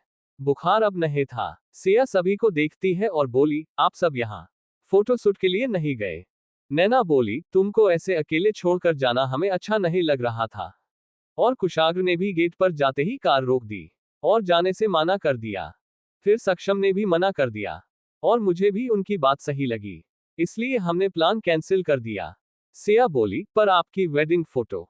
नैना मुस्कुरा देती है और बोली, तुमको परेशान होने की जरूरत नहीं है। कुशाग्र और बाकी सब ने सब कुछ संभाल लिया है। सिया एक नजर कुशाग्र को देखती है और बाकी सबको देखती है, पर उसे कुछ समझ नहीं आता है। तभी कुशाग्र सिया का हाथ पकड़ लेता है और धीरे धीरे अपनी उंगलियों को चलाते हुए बोला, तुम्हारा मन था ना फोटोशूट देखने का, इसलिए अब यही इसी रिजॉर्ट में नैना और कार्तिक की प्री वेडिंग फोटोशूट होगा, जिससे तुम आसानी से सब कुछ देख सको। ये सब सुन सिया बहुत ज्यादा खुश हो जाती है। वही कोई था जो ये सब सुन और देख अंदर से जल भूंज रहा था। कुशाग्र नैना और कार्तिक को देखते हुए बोला, तुम लोग जाकर तैयार हो जाओ, सारी तैयारी हो चुकी है। नैना बोली, ओके, मैं थोड़ी देर आती हूँ। इतना बोल वहां से चली जाती है। अब सभी बाहर जाते हैं तो देखते हैं बाहर का पूरा सीन ही चेंज हो गया है। वहां फोटोशूट करने के लिए उस जगह को बहुत खूबसूरत तरीके से सजाया गया है। उस जगह को दो भागों में डिवाइड कर दोनों को अलग अलग तरह से सजाया गया था। सब कुछ नैना की पसंद को ध्यान में रखते हुए कराया गया था। अब कुशा भी नीचे आ गई थी। कुशा ने लाल कलर का अनारकली सिंपल सूट पहने हुए थी, जिसका दुपट्टा हावी था, कानों में बड़े झुमके और बालों को खुला छोड़ा हुआ था। कुशा बहुत ज्यादा खूबसूरत लग रही थी। सूरज कुशा को देख मुस्कुरा देता है और उसे देखते हुए बोला, क्या बात है, तुम तो बहुत प्यारी लग रही हो। कुशा मुस्कुरा देती है। वही सूरज को यूं कुशा की तारीफ करते देख सोनिया को बिल्कुल भी अच्छा नहीं लगता है, इसलिए वो कुशा के पास आती है और उसे ऊपर से नीचे तक देखती है और तना देते हुए बोली, संभाल कर, इतनी प्यारी लग रही हो, कहीं किसी का दिल तुम पर ना आ जाए। वो क्या है ना, पहली नजर वाला प्यार सही नहीं होता है। सोनिया की बातों को सुन कुशा टेढ़ा मुस्कुरा देती है और सोनिया को देखते हुए बोली, ओ रियली, थैंक यू बताने के लिए, पर आपको मेरी फिक्र करने की जरूरत नहीं है। जिसका दिल मुझ पर आना था वो मुझे मिल गया है। और एक बात, आप अपना ख्याल रखिएगा, आजकल तो मुझे आपके दिन भरी लग रहे हैं। सोनिया कुशा की बातों को सुन उसे घूरकर देखती है और जैसे कुछ बोलने वाली होती है, तभी कुशा उसे इग्नोर करते हुए वहां से चली जाती है। सोनिया गुस्से में कुशा को देखती है। सभी अब बाहर आ चुके थे और नैना कार्तिक का फोटोशूट देख रहे थे। वही सोनिया जैसे सही के पास आने लगती है, तभी कोई उसे पीछे से पकड़ लेता है और उसके मुंह और नाक को एक कपट से बंद कर देता है और उसे वहां से ले जाता है। सोनिया अपनी पूरी ताकत लगाती है खुद को छुड़वाने की, पर छुड़ा नहीं पाती है और कुछ ही पल में बेहोश हो जाती है। वो शख्स सोनिया को वहां से ले जाता है। वही कुशाग्र सिया के लिए एक चेयर लाता है और उसे बैठने के लिए बोलता है। पर सिया फोटो शूट देखने में इतना बिजी थी कि वो कुशाग्र की कोई भी बात नहीं सुनती है। कुशाग्र घूरकर सिया को देख रहा था। तभी कुशा वहां आ जाती है और कुशाग्र को देखते हुए बोली, क्या हुआ भाई, आप सिया को ऐसे क्यों घूर रहे हैं? कुशा की आवाज सुन कुशाग्र उसे देखते हुए बोला, तुम यहाँ क्या कर रही हो? कुशा बोली, मैं तो सिया के पास आई थी उसका ख्याल रखने के लिए, पर आपको देख मुझे लगता मुझे पहले आपका ख्याल रखना होगा। इतना बोल टेढ़ा मुस्कुरा देती है। कुशा की बातों को सुन कुशाग्र उसे देखते हुए बोला, कोई जरूरत नहीं है ना मेरा ख्याल रखने की और ना ही सिया का, मैं हूं उसका और अपना ख्याल रखा सकता हूं। आज की तुम्हारी हरकतों को देखते हुए मुझे लगता है तुमको सिया से दूर ही रखना बेहतर होगा, इसलिए तुम सिया से दूर रहो तो अच्छा होगा। कुशाग्र की बातों को सुन कुशा मुस्कुरा देती है और कुशाग्र को देखते हुए बोली, भाई आपको जलन हो रही है, वो भी अपनी ही सगी बहन से। कुशाग्र कुछ बोलता उससे पहले कुशा आगे बोली, छी छी, आप मेरे बारे में ऐसा सोचते हैं, मुझे आपसे ये उम्मीद नहीं थी। मैं और सिया सिर्फ अच्छे दोस्त हैं। कुशा की बातों को सुन कुशाग्र उसके कान को पकड़ लेता है और बोला, बेवकूफ लंकी, अपने दिमाग के घोड़ों को दौड़ना बंद करो और मेरी बात ध्यान से सुनो। सिया को अगर तुमने बिगड़ा तो मुझसे बुरा कोई नहीं होगा। कुशा दर्द के कहते हुए बोली, भाई मेरे कान छोड़िए, दर्द हो रहा है। आह। कुशाग्र, बिल्कुल भी नहीं, तुमने मुझे बहुत परेशान किया है और अब मेरी क्यूट सी इनोसेंट वाइफ को बिगड़ रही हो। कुशा बोली, आप गलत बोल रहे हैं, मैंने कुछ भी नहीं किया है, जो भी किया है आपने किया है वो आपसे ही सीख रही है, इसलिए मुझे दोष देना बेकार है, और अगर आपने मुझे नहीं छोड़ा तो। कुशा घूरते हुए बोला, तो क्या करोगी तुम? कुशा हल्का सा मुस्कुरा देती है और बोली, अभी बताती हूँ। इतना बोल तेज आवाज में चिल्लाती है, आह दर्द हो रहा है। कुशा की आवाज सुन सिया अपने पीछे देखती है और दौड़ते हुए कुशा और कुशाग्र के पास आ जाती है और बोली, क्या हुआ कुशा? सिया की आवाज सुन कुशाग्र कुशा के कान छोड़ देता है। वही कुशा कुशाग्र को देख मुस्कुरा देती है और सिया को देखते हुए बोली, कुछ नहीं, बस ऐसे ही। कुशाग्र कुशा को घूर कर देखता है। कुशा मुस्कुराते हुए बोली, मैं चलती हूँ, आप दोनों फोटोशूट एंजॉय करिए। इतना बोल वहां से चली जाती है। वही सिया कुशा को अजीब नजरों से देखते हुए बोली, ये क्या था? पहले चिल्लाती है और फिर बिना कुछ बताए चाली भी जाती है। कुशाग्र चेयर में बैठ जाता है और सिया का हाथ पकड़ उसे अपनी गोद में बैठते हुए बोला, उसे छोड़ो और तुम सिर्फ मुझ पर ध्यान दो। सिया एक नजर सभी को देखती है और बोली, छोड़िए मुझे, ये आप क्या कर रहे हैं? कुशाग्र अपने दोनों हाथों से सिया की कमर को पकड़ लेता है और उसके कंधे पर अपने चिन को रखते हुए बोला, देखने दो, मुझे किसी से फर्क नहीं पड़ता है। कुशाग्र की बातों को सुन सिया खुद को छुड़ाने की कोशिश करती है, पर कुशाग्र उसे और कसकर पकड़ लेता है और अपने करीब करता है। सिया को पता था, अब वो चाहे कुछ भी कर ले कुशाग्र उसे नहीं छोड़ेगा, इसलिए वो शांत हो जाती है। सिया सबसे नजरें चुराते हुए सामने देख रही थी। इस तरह थोड़ी देर में सिया को अपना गर्दन पर कुशाग्र की गर्म और धीमी सांसें महसूस होती हैं। सिया अपनी नजरें हल्का सा घुमा कर कुशाग्र को देखती है, जो सिया की गर्दन पर अपने चेहरे रखे हुए सो गया था। सिया हल्का सा मुस्कुरा देती है और अपने एक हाथ से कुशाग्र के सर को अच्छे से पकड़ लेती है और दूसरे हाथ से उसकी पीठ को पकड़ लेती है। सिया सोते हुए कुशाग्र को देखती है, जो बहुत ही मासूम लग रहा था। वही एक जोड़ी नजरें कब से उन्हीं दोनों को देख रही थी। वो कई और नहीं सुबह थी, जो कब से अपने अंदर ले गुस्से को दबाए हुए खड़ी थी। कुशाग्र और बाकी सब बाहर ना जाने से वो बहुत गुस्से में थी और अब ये सब देख उसके गुस्से का अंदाजा लगाना भी मुश्किल था। वही इन सब से अनजान कुशाग्र और सिया अपनी ही दुनिया में खुश थे। इस तरह करीब 2 घंटे बाद कुशाग्र की नींद खुलती है। वो सामने देखता है, वहां कोई भी नहीं था, सभी जा चुके थे। कुशाग्र सिया को देखता है, जो उसे देख हल्का सा मुस्कुरा देती है और बोली, आप उठ गए? कुशाग्र अपने चारों तरफ देखता है और बोला, बाकी सब कहाँ गए? सिया, शूट खत्म हो गया है और शाम को मेहंदी की रस्में हैं, सभी उसी की तैयारी में चले गए। कुशाग्र ने कहा, तुमने मुझे उठाया क्यों नहीं? पता नहीं मुझे इतनी गहरी नींद कैसे आ गई। सिया बोली, आपको परेशान होने की जरूरत है, सभी अभी थोड़ी देर पहले ही गए हैं, अब हमें भी चलना चाहिए। इतना बोल कुशाग्र की गोद से उठ जाती है। वही कुशाग्र सिया का हाथ पकड़ उसे देखते हुए बोला, सॉरी, मेरी वजह से तुमको प्रॉब्लम हुई। और इतना बोला ही था तभी सिया उसके होठों पर अपने हाथ को रख देती है और बोली, मुझे कोई प्रॉब्लम नहीं हुई है, इसलिए दुखी होने की जरूरत नहीं है। अब चलिए भी इतना बोल कुशाग्र का हाथ पकड़ उसे अपने साथ अंदर ले जाती है। इस तरह शाम हो गई थी। मेहंदी के लिए हॉल रेडी हो गया था। धीरे धीरे हॉल में परिवार और बाकी सभी लोग आने लगे थे। अब नैना और कार्तिक भी आ गए थे। सभी ने हरे और गोल्डन का कॉम्बिनेशन में कपड़े पहने हुए थे। अब हॉल में नैना और कार्तिक आते हैं। सभी की नजरें उन्हीं पर थी। नैना ने हल्के ग्रीन कलर का लहंगा पहने हुए थी। वही कार्तिक ने गोल्डन शेरवानी के साथ हरे रंग का गले में साफे को डाले हुए था, जिससे वो बहुत ज्यादा हैंडसम लग रहा था। और अब बाकी सब भी हॉल में आ गए थे। सिया और कुशा राधिका जी के पास जाती है। वही तानिया अपनी ही दुनिया में थी। उसे किसी से कोई मतलब नहीं था। वो अपने फोन में ही कुछ कर रही थी। उसका ये बिहेव बहुत अजीब था, जिसे राधिका नोटिस करती है, पर कुछ बोलती है। वही कुशाग्र, सक्षम, सूरज और संजय एक जगह खड़े थे। सुबह पूरे हॉल में सोनिया और रीता को ढूंढ रही थी, पर उसे वो दोनों कहीं भी नहीं मिलती है। सुबह सूरज, संजय, कुशाग्र और सक्षम के पास जाती है और सूरज और संजय को देखते हुए बोली, भाई सोनिया और रीता कहाँ है? मैंने उन्हें दोपहर से नहीं देखा है। आप दोनों जानते हैं वो कहाँ है? सूरज इधर उधर देखते हुए बोला, मैंने भी कभी टाइम से उन्हें नहीं देखा है। पता नहीं वो दोनों कहाँ है। शायद अभी भी तैयार हो रही हो। सुबह बोली, पर मैंने उन्हें हर जगह देख लिया है। वो कहीं भी नहीं है और काफी टाइम हो चुका हो। अभी तक तो आ जाना चाहिए। क्यों यहाँ हर कोई है सिर्फ उन दोनों को छोड़कर?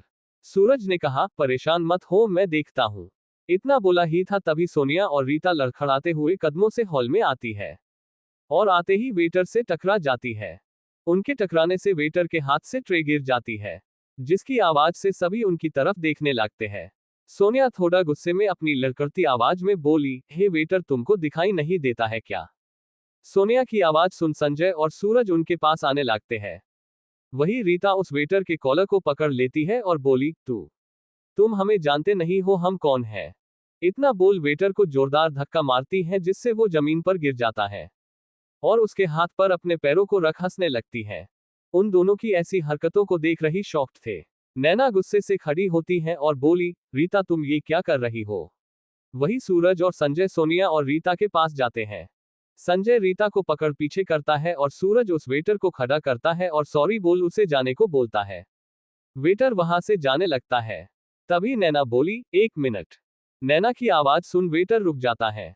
नैना बोली, अभी आप नहीं जाएंगे, पहले सोनिया और रीता भी आपसे सॉरी बोलेंगी। नैना की बातों को सुन सोनिया हल्का सा मुस्कुरा देती है और नैना को देखते हुए बोली, सॉरी माय फुट। और तुम होती कौन हो हमसे सॉरी बुलवाने वाली? अपनी लिमिट मत भूलो। सोनिया की बातों को सुन सूरज गुस्से में बोला, सोनिया बस बहुत हुआ, तुम क्या बोल रही हो? तभी रीता बोली, बिल्कुल सही बोल रही। जब देखो ये नैना हमारी लाइफ में अपनी नाक घुसरती रहती है और जब देखो हम पर अपने हुक्म चलती रहती है।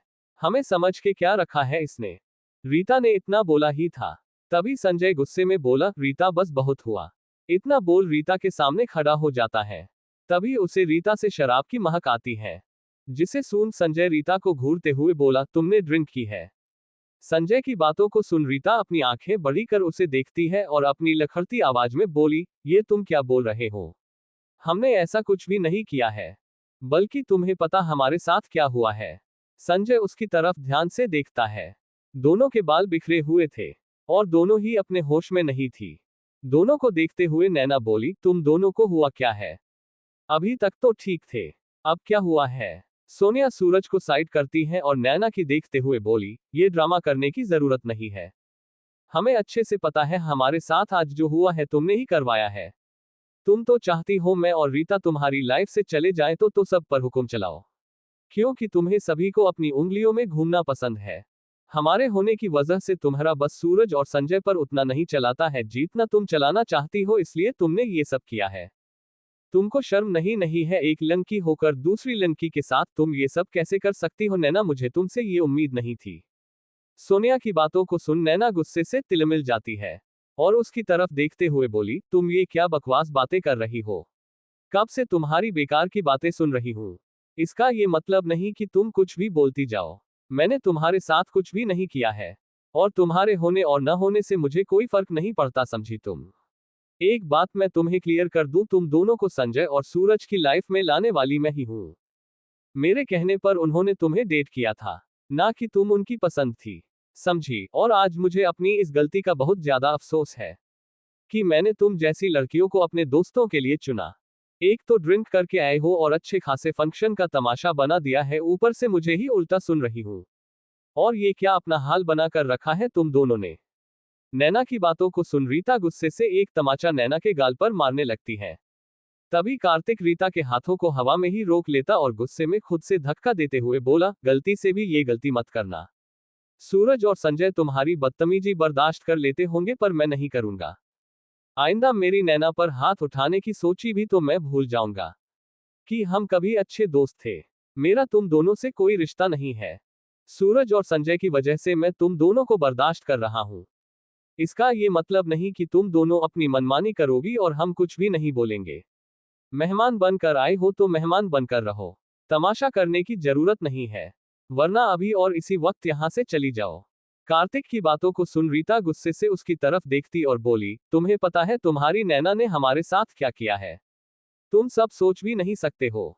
उसकी वजह से हमारी ये हालत हुई है।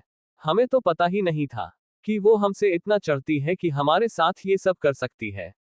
हम भी तुम्हें अपना दोस्त मानते थे, पर तुम सब धोखेबाज हो। रीता की बातों को सुन नैना अपनी तेज आवाज में बोली, तुम दोनों बोलना क्या चाहती हो? और मैंने क्या किया है तुम दोनों के साथ? मैं तो अपने फंक्शन में बिजी थी और दोपहर से तुम दोनों से मिली भी नहीं, फिर तुम ये सब क्यों बोल रही हो? सोनिया बोली, मासूम बनने की जरूरत नहीं है। इसी मासूम से चेहरे की वजह से सभी तुम्हें भोली भाली समझते हैं, पर आज हमने तुम्हारा असली रूप देख लिया है।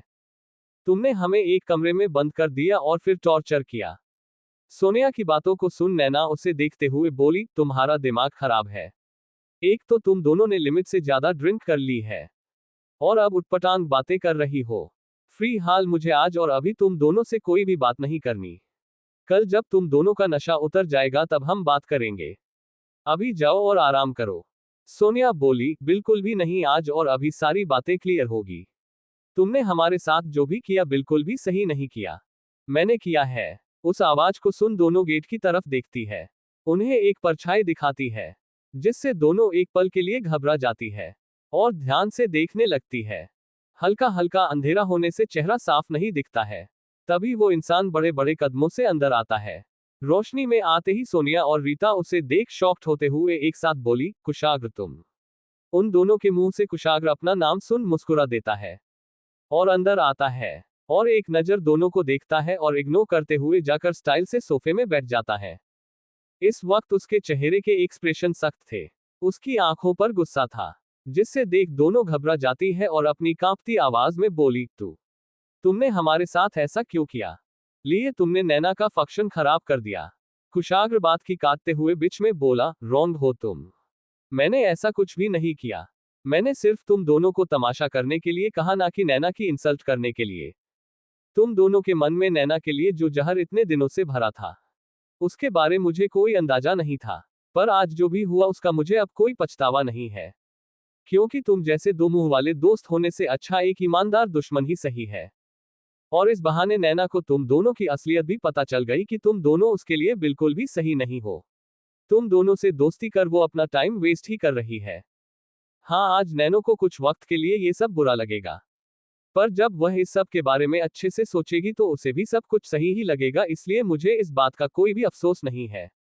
कुशाग्र की बातों को सुन रीता गुस्से में बोली, अच्छा, और जो तुमने हमारे साथ किया, क्या वो सही था? तुमने हमें टॉर्चर किया, वो कैसे सही हो सकता है? रीता की बातों को सुन कुशाग्र हल्का सा मुस्कुरा देता है और बोला, ये टॉर्चर नहीं था, वो सिर्फ छोटा सा टेलर था, अभी तो पूरी पिक्चर बाकी है। मेरी सिया को तकलीफ देना का ख्याल ही तुम्हारी सबसे बड़ी सजा थी, और तुमने तो उसे तकलीफ दी है। तुम्हारी उस दवाई की वजह से उसकी तबीयत बिगड़ गई, इसलिए अब तुम्हारी सजा में मुझे किसी भी तरह की दया की उम्मीद मत करना, क्योंकि कुशाग्र सिंह राठौड़ अपने दुश्मनों पर दया नहीं करता। इसलिए अब बेकार की बातों पर टाइम वेस्ट मत करो और मुझे मेरे सवालों का जवाब दो कि तुम दोनों ने ये सब क्यों किया, किसके कहने पर किया? और एक बात, किसी को बचाने की कोशिश तो बिल्कुल भी मत करना, क्योंकि ऐसी हालत में तुम दोनों नहीं हो।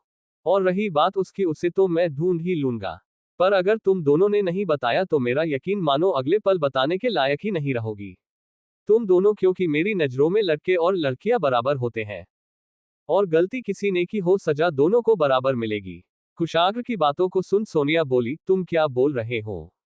हमें कुछ भी समझ नहीं आ रहा है। कुशाग्र सोनिया को अपनी गुस्से से लाल आंखों से देखते हुए बोला, मुझे बेवकूफ समझने की गलती मत करना। क्योंकि मुझे अच्छे से पता है तुम दोनों की सिया से कोई भी दुश्मनी नहीं है। और तुम दोनों ने ये सब जरूर किसी के कहने पर किया है। या फिर किसी और ही वजह से किया है, मुझे वो वजह जाननी है किसी भी हालत में। रीता बोली, ऐसा कुछ नहीं है। तुम गलत समझ रहे। कुशाग्र गुस्से से शुशाप, एक और लफ्ज झूठ मैं बर्दाश्त नहीं करूंगा। अगर एक और झूठ बोला तुम्हारी जबान काट दूंगा। इसलिए आप कुछ भी बोलने से पहले सोच लेना। तुम दोनों को मेरे बारे में अंदाजा नहीं है। मैं कौन हूं और क्या हूं। तुम्हें पता है, अगर चूल्हे की आग धीमी हो तो उसमें खाना आसानी से पकाया जा सकता है, पर अगर वही आग अपनी चरम सीमा पर पहुंच जाए तो तुम खुद उसका खाना बन जाते हो, और मैं वही आग हूं जो अपनी चरम सीमा को पार कर चुकी है। इसलिए मेरे सामने ये अच्छा बनने का ड्रामा तो बिल्कुल भी मत करना। क्योंकि तुम दोनों की अच्छाई और सच्चाई मुझे अच्छे से पता है। और सिर्फ सच बोलना। कुशाग्र की बातों को सुन दोनों डर जाती है और अपने घुटनों के बल बैठ जाती है और अपने हाथों को जोड़ते हुए बोली, प्लीज कुशाग्र, हमें माफ कर दो। अगली बार हमसे ऐसी गलती कभी भी नहीं होगी। बस एक बार हमें माफ कर दो। उन दोनों की बातों को सुन कुशाग्र 2 कदम पीछे जाता है और सोफे में बैठते हुए दोनों को देखाता है और एटीट्यूड से बोला, तुम्हें लगता है कि अगली बार मैं तुम्हें ऐसी गलती करने का मौका मैं दूंगा? बिल्कुल भी नहीं। अब बेकार की बातें बंद करो और ये सब करने की वजह बताओ। रीता बोली, हमने किसी के कहने पर कुछ भी नहीं किया है। हम तो बस सिया के साथ छोटा सा मजाक कर रहे थे, और कुछ भी नहीं। रीता की बातों को सुन कुशाग्र गुस्से से अपनी मुट्ठी बंधता है और बोला, तुम दोनों ऐसे मुंह नहीं खोलेगी। पर कोई बात नहीं, मेरे पास और भी तरीके हैं। इतना बोल अपने हाथ में लिए फोन से किसी को कॉल करता है और बोला, सभी अंदर आ जाओ। इतना बोल वो फोन कट कर देता है और रीता और सोनिया घबराई नजरों से गेट की तरफ देखती है, जहां से 4 लड़कियां अंदर आती हैं, जो बॉडीगार्ड की तरह लग रही थी। वो लड़कियां आकर कुशाग्र के सामने लाइन से खड़ी हो जाती हैं। सोनिया और रीता उन्हें देख रही थी। तभी कुशाग्र ने कहा, ये मेरी टीम की बेस्ट फाइटर है और ब्लैक बेल्ट भी है और टॉर्चर टीम की हेड है। इसलिए अब तुम दोनों का ख्याल ये चारों रखेंगी। और उन लड़कियों की तरफ देखते हुए बोला, ध्यान रखना इनकी खातेदारी में कोई कमी ना हो। अगले 3 दिन है तुम्हारे पास, इनके मुंह से पूरा सच बाहर निकलवाओ। अगर ना निकले तो फिर जो चाहे इनके साथ तुम कर सकती हो। बस मुझे सच किसी भी हालत में चाहिए। और ध्यान रखना, नींद तो इनको बिल्कुल भी मत लेने देना, क्योंकि इन्हें भी तो पता चले किसी की नींद खराब करना किसे कहते हैं। इतना बोल उठकर वहां से जाने लगता है। तभी रीता और सोनिया घुटनों के बल आगे आते हुए कुशाग्र के पैरों को पकड़ने ही वाली होती हैं। तभी कुशाग्र उनसे दूर होते हुए बोला, डोंट टच। मुझे पसंद नहीं मेरी वाइफ के अलावा कोई मुझे छुए। इसलिए अगली बार ऐसी गलती मत करना, वरना अगली सजा तुम झेल नहीं पाओगी। इतना बोल वहां से जाने लगता है। वही सोनिया और रीता रोते हुए बोली, प्लीज हमें छोड़ दो। कुशाग्र रुक जाता है और गार्ड गर्ल्स को देखते हुए बोला, कम ऑन गर्ल्स, आप खड़ी क्यों है? जाए और मरम्मत शुरू करिए। दोनों को शिकत का मौका मत देना। सभी लड़कियां एक साथ बोली, ओके सर। इतना बोल सोनिया और रीता के तरफ बढ़ जाती है। वही सोनिया और रीता उनको देख घबरा जाती है। पसीने से दोनों गीली हो चुकी थी। कुशाग्र एक नजर उनके डरे हुए चेहरे को देखता है और टेढ़ी स्माइल करते हुए वहां से चला जाता है। वही सोनिया और रीता की माफी की आवाज धीरे धीरे दब गई थी। कुशाग्र हॉल में आता है तो देखता है नैना अभी भी उदास थी और सभी उसे अच्छा महसूस करने की कोशिश कर रहे थे। कार्तिक कुशाग्र को देखता है और बोला, यार अब क्या करे? नैना कुछ भी सुनने को तैयार ही नहीं है। प्लीज हमारी हेल्प करो ना, अगर तुम बोलोगे वो तुम्हारी बात जरूर सुनेगी। तुम उसके बेस्ट फ्रेंड हो। कुशाग्र नैना को देखता है और हल्का सा मुस्कुरा देता है और बोला, परेशान मत हो, मैं कुछ करता हूं। इतना बोल वहां से चला जाता है। सभी कुशाग्र की तरफ ही देख रहे थे। कुशाग्र स्टेज पर जाता है और तभी सारी लाइट ऑफ हो जाती है और सॉन्ग प्ले होता है और स्टेज की लाइट ऑन हो जाती है और सभी स्टेज की तरफ देखते हैं। कुशाग्र नैना की देखता है और गाता है, सुनो एक थी कांच की गुड़िया, सुनो एक थी प्यार की पूड़िया सदके उस प्यार के, सुनो एक था पिंड दा शेरा, आया कस के बांध वो सेहरा सदके उस यार के। तभी स्टेज में सूरज आता और गाता है, सुनो एक थी कांच की गुड़िया, सुनो एक थी प्यार की पूड़िया सदके उस प्यार के।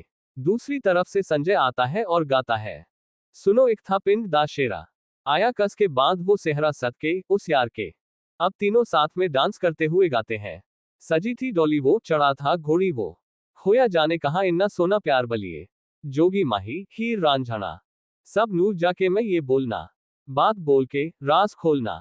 जोगी माही हीर रांझना, सब नूर जाके मैं ये बोलना, बात बोल के राज खोलना।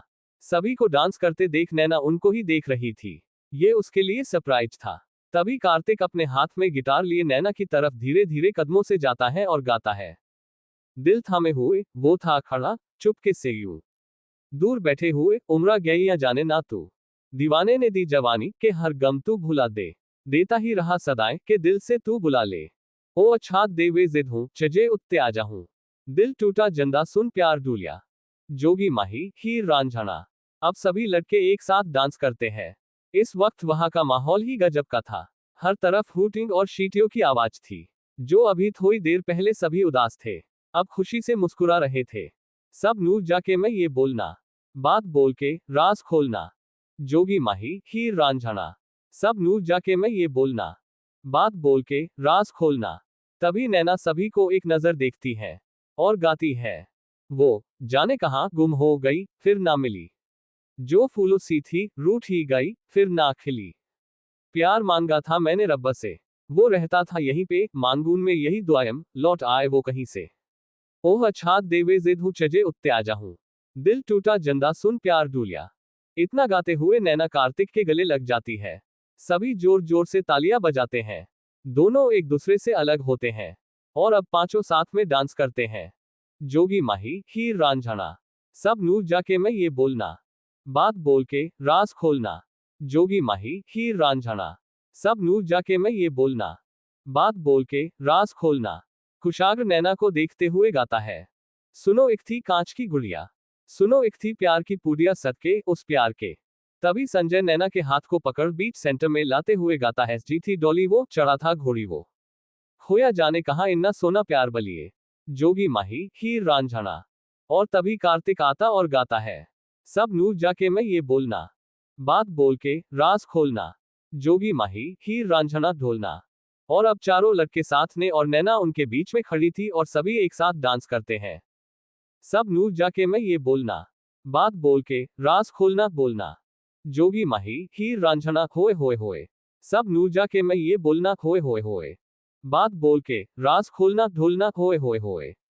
डांस खत्म होता है। पूरे हॉल में जोर जोर से तालियां की आवाज सुनाई देती है। तभी नैना के पापा जी सभी के पास आते हैं और कुछ नोटों से सभी की नजर उतरते हैं। सभी लड़के उनके पैरों को छूते हैं और गले लगते हैं। वही नैना तो बहुत ज्यादा खुश थी और थोड़ी देर पहले क्या हुआ वो भूल चुकी थी। अब मेहंदी की रस्में शुरू हो जाती हैं। नैना को सगुन की मेहंदी उसकी मां लगती है और फिर सभी लोग अब नैना के हाथों में मेहंदी लगाने लगी थी और बाकी सभी लोगों में कोई अपने हाथों में मेहंदी लगवा रहे थे तो कोई डांस कर रहे थे। राधिका जी सिया के पास जाती है और बोली, बेटा तुम भी मेहंदी लगवा लो। सिया खुश होते हुए हाँ में सर हिला देती है और अपने चारों तरफ देखती है।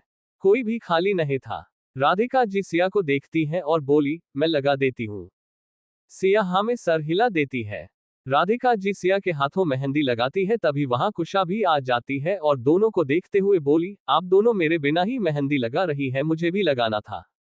सिया बोली, तुम भी बैठो और माँ से लगवा लो, माँ बहुत अच्छी मेहंदी लगा रही है। देखो। कुशा गौर से मेहंदी देखती है और मुस्कुराते हुए बोली, ये सब तो ठीक है, तुमने भाई का नाम लिखा कि नहीं? सिया कुशा को घूर कर देखती है। कुशा बोली, ऐसे क्यों घूर रही हो? भाई का नाम आपने हाथों में लिखवाने का हक है तुम्हारा। क्यों माँ, मैंने कुछ गलत कहा? कुशा की बातों को सुन राधिका जी मुस्कुरा देती है और बोली, बिल्कुल भी नहीं, और तुम्हारे बोलने से पहले मैंने नाम लिखा दिया है, इसलिए अब सिया को परेशान करना बंद करो और उसे थोड़ी देर आराम करने दो। कुशा बोली, ओके, मैं भी मेहंदी लगवा कर आती हूँ। इतना बोल कुशा वहां से चली जाती है। इस तरह सभी लेडीज मेहंदी में बिजी थी। वही कुशाग्र, सक्षम, सूरज, संजय और कार्तिक एक जगह बैठे थे। सूरज कार्तिक के हाथों को देखते हुए बोला, भाई तेरी मेहंदी है और तुम नैना को अकेला छोड़ यहाँ क्या कर रहे हो? कार्तिक अपने हाथों को दिखाता है और बोला, भाई मेरा हो गया, इतनी मेहंदी मेरे लिए काफी थी, नैना का नाम लिख गया, इतना बहुत है, और वैसे भी मैं वहां बैठे हुए बोर हो रहा था। इसलिए तुम लोगों के पास आ गया। कार्तिक कुशाग्र को देखते हुए उसे छेड़ते हुए बोला, वैसे तुमने मेहंदी नहीं लगवाई, तुम्हारे हाथ खाली क्यों है? सिया का नाम तो तुम लिखावा ही सकते हो। तभी संजय ने कहा, कार्तिक बिल्कुल सही बोल रहा है, और मैंने सुना है मेहंदी का रंग जितना गहरा होता है, पति पत्नी के बीच का प्यार इतना ही ज्यादा होता है। संजय की बातों को सुन कुशाग्र सभी को देखता है और बोला, क्या बकवास है? मेहंदी के रंग से डिसाइड होता है कि हमारे बीच कितना प्यार है? मैं ये सब नहीं मानता। सूरज तू तो अलग है ना, तेरे लिए तो कुछ अलग ही नियम होंगे, पर हम भाई इसी दुनिया के हैं, इसलिए हम ऐसी छोटी मोटी बातों को मानते हैं। सूरज की बातों को सुन कुशाग्र ने कहा, यार तुम लोग कैसी बातें कर रहे हो? मुझे तुम लोगों की बातों में रत्ती भर भी इंटरेस्ट नहीं, इसलिए मैं जा रहा हूं। इतना बोल जाने ही लगता है। तभी संजय ने कहा, कहाँ जा रहे हो? सिया भाभी के पास, मैंने सुना है वो भी मेहंदी लगा रही है। संजय की बातों को सुन कुशाग्र रुक जाता है और उसकी तरफ देखते हुए बोला, मैं कहीं भी जाओ, तुमसे मतलब नहीं है। इतना बोल वहां से चला जाता है। वही सूरज संजय के कंधे पर हाथ रखते हुए बोला, तो शर्त लगानी है, वो सिया के पास जाएगा। संजय कुशाग्र को जाते हुए देखता है और बोला, जितने एटीट्यूड से उसने मुझे सुनाया है, लगता तो नहीं कि वो वहां जाएगा, इसलिए मुझे लगता है वो नहीं जाएगा। सक्षम ने कहा, सर सिया के पास ही जाएंगे। कार्तिक ने कहा, बिल्कुल भी नहीं, कुशाग्र हमारे जैसा नहीं है जो लड़कियों के आगे पीछे घूमे, वो कभी नहीं जाएगा। सूरज तो लगी शर्त में, और सक्षम एक साइड और तुम दोनों एक साइड। इतना बोल चारों कुशाग्र को देखने लगते हैं। कुशाग्र एक नजर सिया को देखता है और की गेट की तरफ जाने लगता है। तभी उसके कानों पर कुशा की आवाज पड़ती है, भाई सिया की मेहंदी देखिए और बताइए कैसी लगी है। कुशा की बातों को सुन कुशाग्र रुक जाता है और एक नजर कुशा को देखता है। कुशा शांत हो जाती है। संजय ने कहा, मैंने कहा था ना, कुशाग्र जैसे इंसान कभी पिघल ही नहीं सकते हैं। इतना बोला ही था, तभी सूरज ने कहा, भाई सामने तो देखो। संजय सामने देखता है। कुशाग्र सिया की तरफ जाता है और उसके सामने जाकर खड़ा हो जाता है और उसके हाथों की मेहंदी को देखने लगता है। सिया कुशाग्र को देख मुस्कुराते हुए बोली, कैसी लगी है? कुशाग्र हल्का सा मुस्कुरा देता है और बोला, बहुत सुंदर। तभी कुशा बोली, भाई ढूंढ कर बताए आपका नाम कहाँ लिखा है। कुशाग्र ध्यान से सिया के हाथों पर अपने नाम को ढूंढने लगता है। सिया भी कुशाग्र को ही देख रही थी। कुशा मुस्कुराते हुए बोली, भाई क्या हुआ, नहीं मिला? कुशाग्र कुछ भी नहीं बोलता है। तभी वहां राधिका जी आ जाती हैं और बोली, तुम दोनों यहाँ क्या कर रहे हो? मैंने कहा ना, सिया को परेशान मत करो। कुशा बोली, माँ सिया अकेले बोर हो रही थी, हम उसका टाइम पास कर रहे हैं। राधिका जी बोली, कोई जरूरत नहीं है टाइम पास करने की, कुशाग्र तुम सिया को अपने कमरे में ले जाओ, उसकी तबीयत ठीक नहीं है, और वैसे भी मेहंदी लग चुकी है, अब सिया को आराम करना चाहिए। राधिका जी की बातों को सुन सिया बोली, नहीं मुझे कमरे में नहीं जाना, माँ मैं बिल्कुल ठीक हूँ, मुझे यही रहना है। राधिका जी कुछ बोलती कुशाग्र ने कहा, बिल्कुल भी नहीं। इतना बोल सिया को गोद में उठा लेता है और वहां से ले जाता है। सभी कुशाग्र को सिया को देख रहे थे। सिया को बहुत ज्यादा शर्म आ रही थी, इसलिए वो कुशाग्र के सीने पर अपने चेहरे को छुपा लेता है। वही ये सब देख नैना मुस्कुरा देती है। समर की नजरें ना चाहते हुए बार बार सिया पर ही जाती थी। सुबह ये सब देख गुस्से में अपनी मुट्ठी बंध लेती है, जिससे उसके हाथ में लगी मेहंदी पूरी तरह से बिगड़ जाती है। कुशाग्र सभी को इग्नोर करते हुए उसे कमरे में ले आता है और सिया को बेड पर बैठा देता है। सिया मुंह बनाते हुए बोली, ये बार बार आप मेरे साथ सही नहीं कर रहे हैं। कुशाग्र अपनी सर्द नजरों से देखते हुए बोला, क्या मतलब है तुम्हारा, मैंने क्या किया है? मैंने तो वही किया जो माँ ने कहा था। सिया घूरकर कुशाग्र को देखती है और बोली, माँ और बहुत कुछ बोलती है, वो तो नहीं सुनते हैं आप, मुझे अभी नहीं आना था। कुशाग्र अपनी शर्ट की बटन को खोलते हुए बोला, तुम्हारी तबीयत ठीक नहीं है और रात काफी हो गई है, इसलिए मैं तुम्हारी कोई भी बात नहीं मानने वाला हूँ, इसलिए कुछ भी बोलना बेकार है। सिया बोली, वैसे भी आप मेरी सुनते ही कहा है। इतना बोल बेड से उठने लगती है। तभी कुशाग्र समाने खड़ा हो जाता है और बोला, कहाँ जा रही हो? सिया गुस्से से कुशाग्र को देखती है और बोली, कपड़े चेंज करने, ये लहंगा हैवी है, मैं इसमें और नहीं रह सकती। कुशाग्र सिया के हाथों को देखता है और बोला, और चेंज कैसे करोगी? सिया कुशाग्र को देखते हुए बोली, आपके कहने का मतलब क्या है? कुशाग्र अपनी आंखों से सिया को अपने हाथों को देखने का इशारा करता है। सिया इतने गुस्से में थी कि उसे याद ही नहीं था कि उसके दोनों हाथों में मेहंदी लगी है, जो अभी भी गीली है। सिया हाथों को देखते हुए बेचारा सा मुंह बना लेती है और बोली, अब मैं क्या करूंगी। कुशाग्र सिया के करीब जाता है और उसके कानों के पास अपने होठों को ले जाता है और अपनी लो वॉइस में धीरे से बोला, अगर मेरी हेल्प चाहिए तो बोल सकती हो। मेरा दिल बहुत बड़ा है, सिर्फ तुम्हारे लिए।